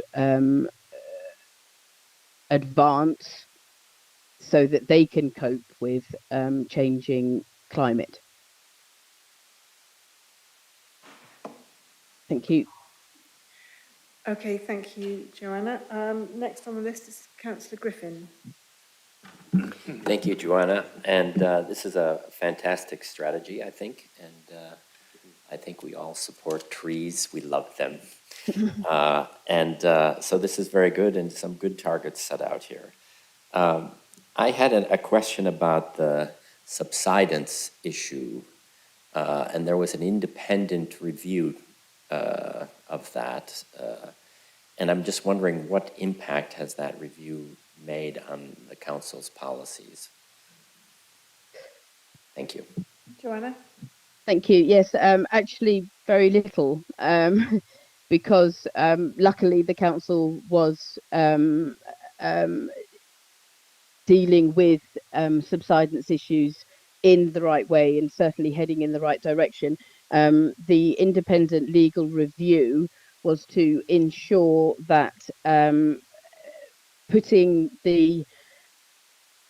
how we deal with subsidence into policy didn't result in risk to the council, either legal, financial, or liability risk. And there was minor rewording of the topic paper in order to bolster that and ensure that taking on that topic paper within the policy didn't result in risk to the council, but there was actually very little change to how we deal with strategy, how we deal with subsidence, accepting that it now provides a very clear guide for decision makers on what is a material consideration, what isn't a material consideration, what we can ask for, and what would be inappropriate to ask for. So it's just it gives a much clearer guide to the people that need to make the decisions about trees and subsidence.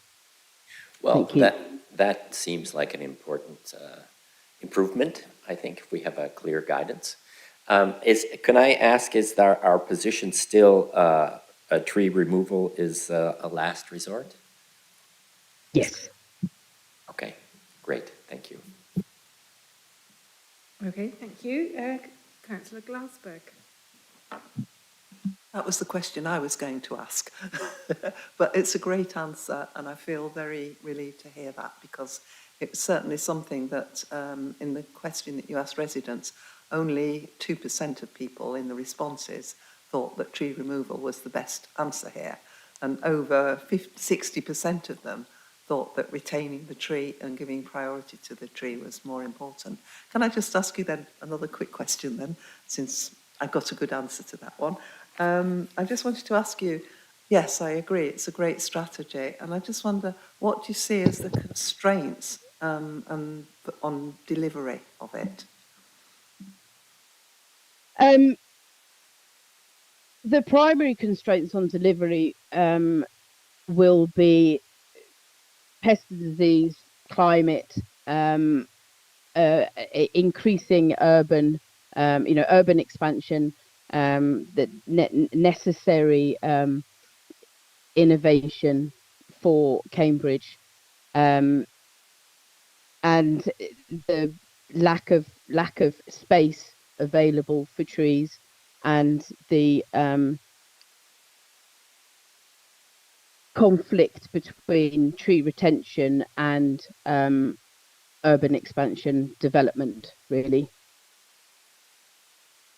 So can I ask a follow-up? Is there anything that we can do about this? I mean, what in the strategy might address some of those issues? Well, with regard to pest disease, climate, that goes back to the previous question where species, diversity is very important. So we need the research does support a wide variety of species is essential to a successful urban forest.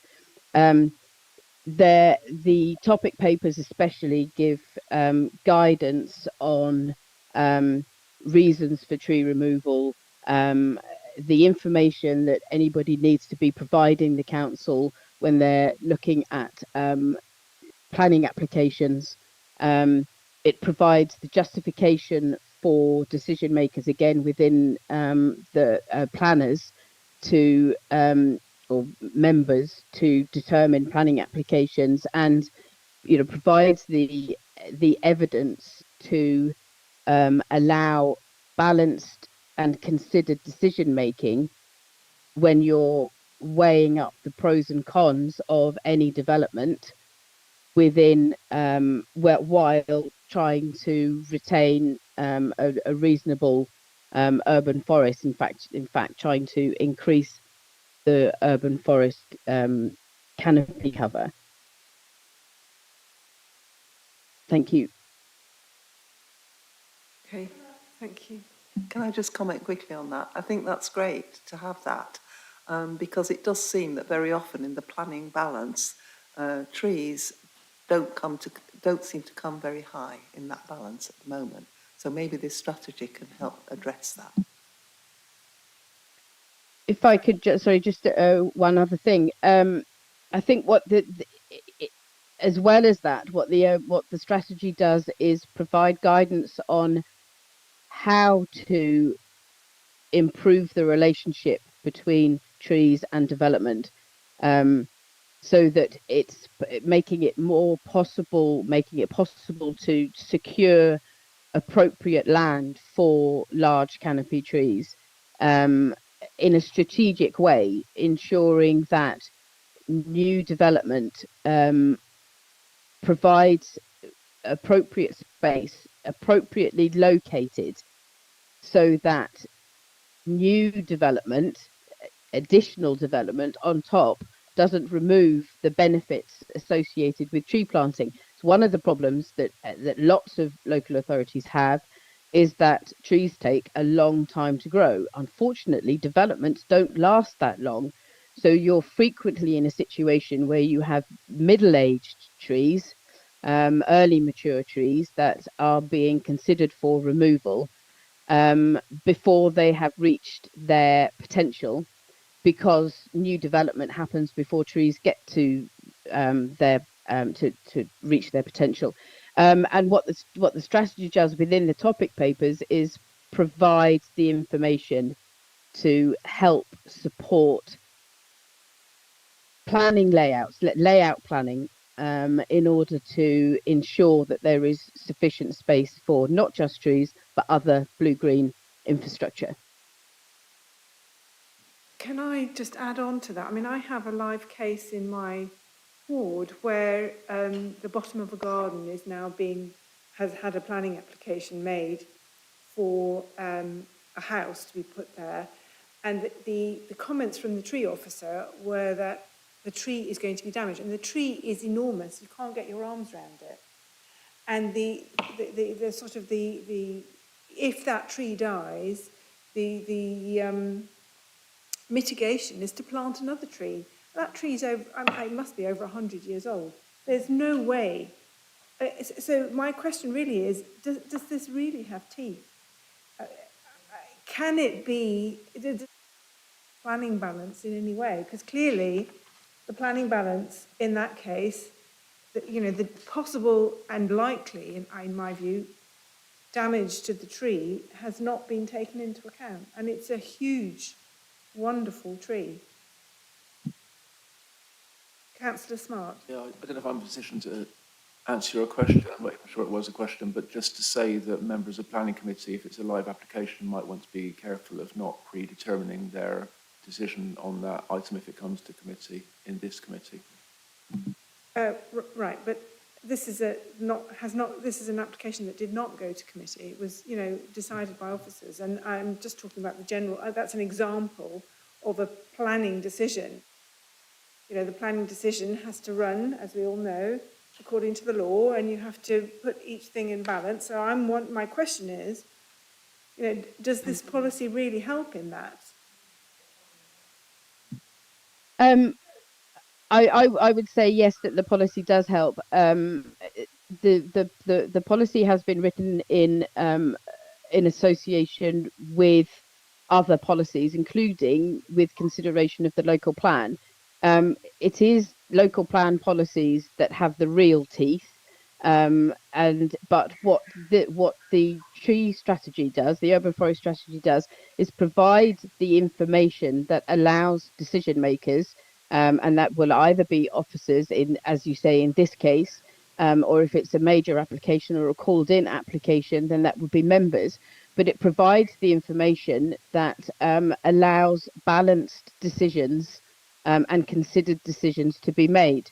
So yes, in that respect, I would say that the urban forest strategy helps greatly in ensuring that those balanced decisions are made and that proportionate consideration is given to trees. Thank you. Councillor Smart, did you want to add something? No, I think Joanna's answered the question as best we can, I think. But you're right, and we're up against it with developments that I see it all the time, that trees come off badly when a site is going to be redeveloped and don't have tree protection orders on them. And society, people, are happy to chop down a tree to make money from a development site. I suppose the thing is all we can do as a council is try to propagate the idea that it's good to have trees, it's good to have biodiversity, urban forest, for all of us to have a better environment to live in. And in order to do that, we need to learn to build around the trees, not against them. So not chop them down, but construct buildings that work with the trees. That you don't have to, on any given site, there's always a way of building buildings on a site and leaving the trees where they are. It's just that doesn't always happen. Thank you. Councillor Houck, then Councillor Smith. Thank you. On the same topic, I mean, I've seen several very sad examples in Trumpington and the new developments where developers diligently planted trees, which they were supposed to do, but then forgot about them and subcontracted the maintenance, and they all died. So I think this is definitely something where hopefully the strategy, or basically my question, I mean, is there anything in the strategy that can help, at least with future developments, to hold developers into account and make sure that it is monitored and that these trees that were planted will also survive? Because it's one thing to plant a tree, it's another one to make it grow. It's a bit like it's easy to make babies, it's harder to raise them. And I really think the number of trees there probably goes into the hundreds. And also I think from now on I will finish all my speeches like Cato the Elder, so with this conclusion, we have to get these areas adopted. The policy includes the legislation that is available to council. So the policy itself can't provide that enforcement. But what the policy does is provide the information and highlight where the controls are. And obviously, with regards to trees, we have there are better controls or for individuals. You know, unlike biodiversity before, you know, this point came up with regards to, you know, protecting biodiversity in private land or on development sites. Obviously, with tree preservation orders and conservation areas, the legislation is there to aid the strategic protection of trees and replacement planting where it is considered to be appropriate mitigation for tree loss. So the policy does highlight that. It gives all the necessary information, again, allowing for tree preservation orders to be served on trees that are retained on development sites. Tree preservation orders can be served on trees that haven't been planted yet. So they can be served on trees that are proposed to be planted, are conditioned to be planted as part of an approved scheme.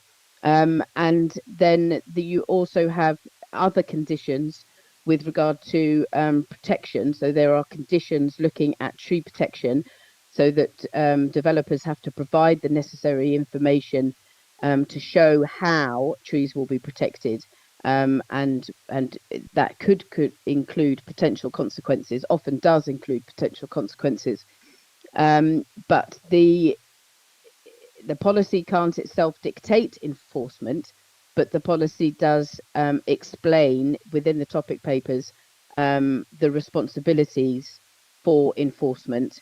And obviously on planning applications, that enforcement comes under GCSP, whereas enforcement on council-owned trees would come under the tree team. Thank you. Councillor Divkovic. Could you elaborate a little bit on the criteria and how TPOs are decided? Because in some cases, there are privately owned trees that are near public walkways, and so residents in the area might just take action themselves, because if they start to overgrow and they start to get in the way of the path, or you know, people frequently report that tree, maybe it might not be wise to grant them TPOs in those cases, because you'll constantly get requests and those trees might be problematic. So I just want a little bit elaboration on that. Yeah, sure. So the Town and Country Planning Act states that a local authority may serve a tree preservation order on a tree if it is expedient in the interests of the amenity to do so. The Act itself doesn't explain what amenity is, but central government encourages local authorities to take consideration of their own areas and produce various definitions of amenity, and that is something that the strategy does. So we have defined amenity, which includes not only visual but also biodiversity, the importance of trees within conservation areas, the importance of trees in terms of climate mitigation. So those things will be considered when looking at whether or not a tree is suitable for a tree preservation order, or rather if it is expedient in the interest of amenity. But when actually looking at whether or not a tree is suitable for a tree preservation order, the local authority will also look at the condition of the tree. So if the tree is declining or is structurally compromised, then it wouldn't be suitable to serve a tree preservation order. If the tree is poorly located,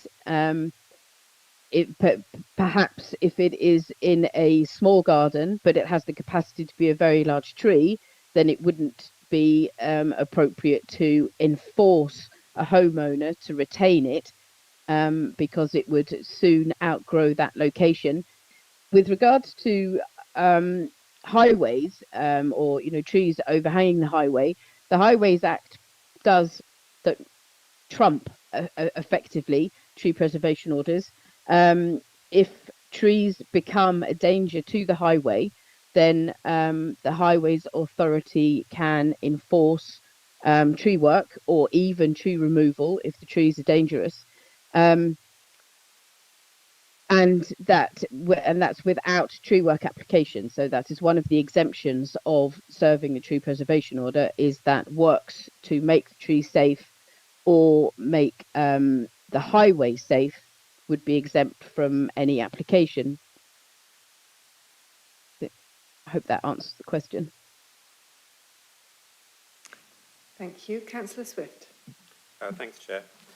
Yeah, I think the urban forest strategy is really fantastic. It goes into tremendous detail. It's really very, very interesting as well, which a lot of these public document packs aren't very interesting. This has been very interesting, I think. I think all of us have found it interesting. So thanks very much, everyone. I think that I was very pleased that you made the distinguish between the canopy cover and the number of trees, because that's something I was going to ask, but don't need to now. For example, in North Cambridge, we managed to get 94 new trees planted in Milton Road as part of the local liaison forum, which went on for several years. And instead of having a sort of motorway going from the north of the city to Mitcham's Corner, we've got a sort of garden city approach, which is what I've been very keen to implement in Cambridge for many years, decades in fact. And it's actually going to become a reality. Another thing I'm very pleased is the recognition that big trees and mature native trees are really important. One of the things I first was very much struck by when I moved from London to Cambridge was the complete lack of really big trees in residential neighbourhoods and main roads. And it's always makes my heart sink when, instead of seeing what would become a sort of Brooklands Avenue set of fastigiate hornbeams and beech trees, you have a little sort of lollipop thing, and they never grow to a big, majestic, full size.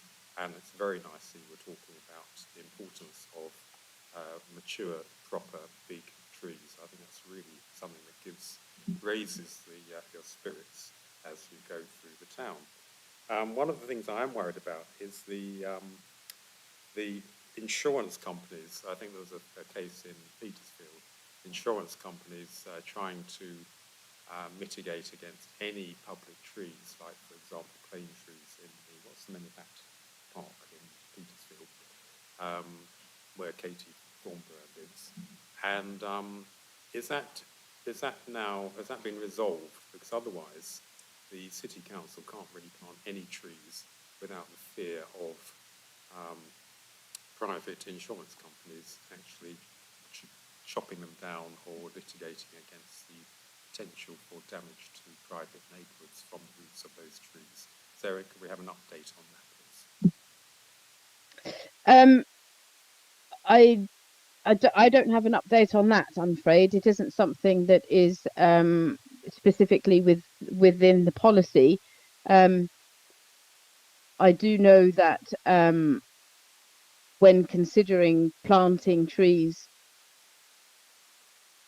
consideration needs to be given to the circumstances, the site, soil type, etc.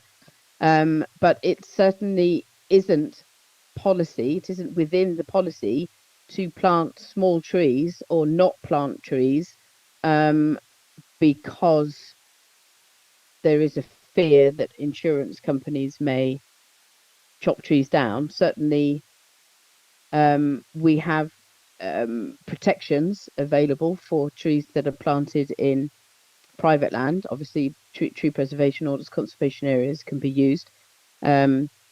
Trees that are planted on local authority land are protected simply because of the policy, that the policy is to retain trees unless they need to go. So there would have to be significant evidence provided before the council would agree to the removal of important trees, and that is all included within the policy. Yeah, I was thinking of another example would be Alexandra Gardens, where there's some magnificent mature plane trees, and one neighbour complained that there was root damage to the foundations of their property, and the city council had to spend £50,000 or a lot of money to actually put a barrier down just to stop the potential damage to one property by one tree. I just could see that this could spiral and you could end up with a major sort of cash cow for insurance companies against the public interest and against the biodiversity aims of the urban forest strategy.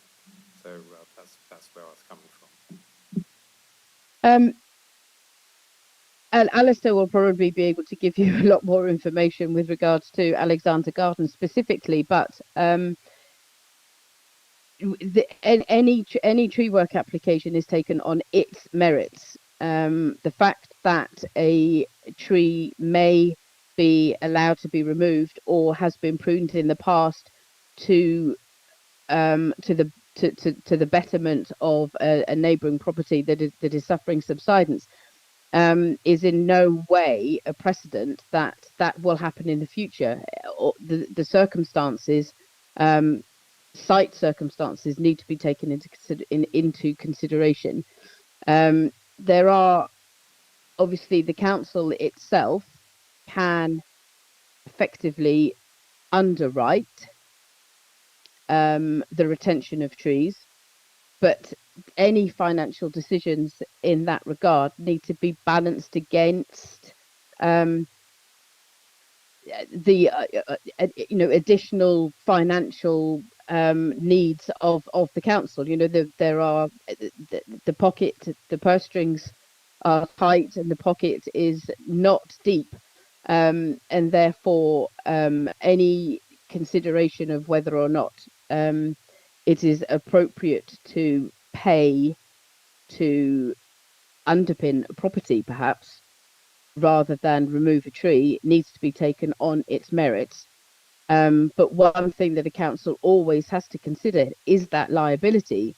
If a tree is in council ownership and it is proven to be causing damage, then the tree could be considered liable for quite a considerable amount of money, and that is something that does need to be considered. As we said before, it is still the last option is to remove a tree, but that financial impact does need to be a material consideration. It's similar with tree preservation orders.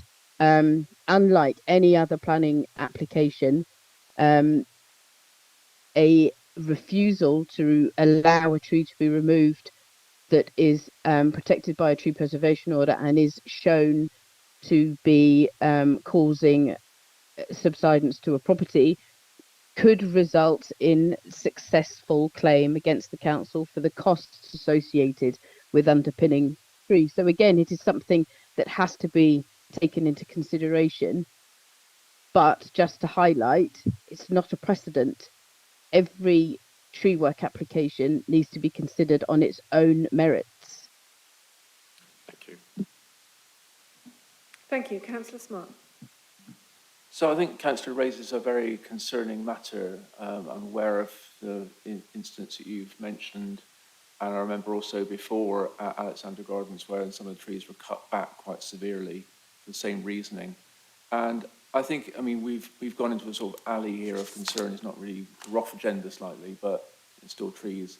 Very important matter, and I think it reflects society's lack of concern for trees, that we are willing as a society to have insurance companies, and I'm very familiar with the case in Petersfield that you mentioned coming to planning committee. We're willing seemingly to allow insurance companies to come to the authority and want to chop down some very, very old trees in, for example, Petersfield, for the sake of a house that was built fairly recently, And that's defendable on the basis of, what Joanna has laid out, and that's that. And she's also quite sensibly laid out the fact that, if we choose to not chop the trees down when maybe, the argument is they should be, then we will have, but local residents will have to pay for that. So you could argue we're not getting best value for residents. So it's a very convoluted and difficult argument as to where we go with that. But we do our best as an authority, I believe, in this regard. And the number of incidents over the past years, I've been a councillor 12 years, have been small and minimal compared with some other incidents around the country, like, for example, Sheffield and Plymouth, that got in the news a few years ago, which were quite extreme, and other smaller cases around the country of trees being under threat because of insurance company claims and all that sort of thing. So it is another factor, together with the other ones I mentioned earlier, like climate change and lack of water and so on, that we're basically fighting against. But our aim is good. We are attempting with this policy, with this strategy, to develop our tree canopy in the city and grow it so that it is bigger by in the future than it is now. So we do very much hope to achieve that, but there are factors that are working against us. Thank you. I think it's been a really interesting discussion, really helpful discussion, and I'm actually just like to give some assurance in terms of the policy. It's really interesting it's been picked up as a topic, and it is really important. The topic paper 4 about substance is very important because it actually does impact on probably the largest trees, so it has an impact on the very things we're trying to retain. And just reflecting back on Carlisle Road and Alexander Gardens, if we'd had topic paper 4 at the time of the decision would have been far easier. We would have had a working background, a working position. And with Alexander Gardens, I mean, the preference here was to protect the trees and to do the work. So we took the economic choice not to work those trees for a preference to the root barrier and road, which has proved successful. But thank you for it. It's been really good feedback. Topic paper 4 gives me some assurances because we've done a lot of work on this. We've taken legal advice on it. I think it takes us into a really strong position for future decisions like Petersfield, like Carlisle Road. We have a strong framework to work for in terms of our position. Thank you. Thank you. Right. Any further questions? We haven't really come up with any recommendations for Cabinet at this. I mean, I think we've had very good answers, right? So are we happy to move now to the recommendation, which is on page 199. The committee has noted progress made in developing the Urban Forest Strategy 2026 to 2036. We have reviewed and commented on the proposed Urban Forest Strategy and key supporting papers. And having done this, the committee is happy to recommend the strategy to Cabinet for adoption. Yeah? Okay. I think that is then that item concluded. Thank you very much to everyone, and particularly Joanna attending online. Thank you. Thank you. Right, the final item we have is the work programme. It's on page 497. Has anyone got any comments on this? I think we have here, these will all happen after May now. We've got no more left in this financial year. And we've got the impact of the internal reorganisation on city services. We've got the equality strategy, the culture strategy, and the folk festival. And then the fleet decarbonisation and replacement project and bin collection routes on the list. Does anyone have any strong feelings about what else could be on there? No. Justin is our new supporting officer for Scrutiny, and he's got some ideas about things that we could do a bit differently, which is basically not so much pre-scrutiny decision-making, but kind of deciding on areas of deep dive that we should be concentrating on, and sort of disconnecting ourselves from the cabinet decision making. If you've got any ideas of things that we should be considering, we've got a while now. Just let me and maybe Justin as well know, and Beth, of course, and we'll sort of consider about what we should be doing, or what future topics might be. Sorry, so do you mean by deep dive, sort of blue sky thinking? Yes, so things like, oh, I don't know, is our community strategy working properly? We also have the chance of doing task and finish groups. We've kind of avoided that because we've been learning this year about how to do this. But that's also a particular area that we might want to think about implementing next year. I think that would be a good one, what you've just suggested. Our community strategy, is it working well? Yeah. How could we improve it? Yeah, all right. Well, let's all think about it and feedback. So that concludes this meeting, and it is 8:46. Thank you very much.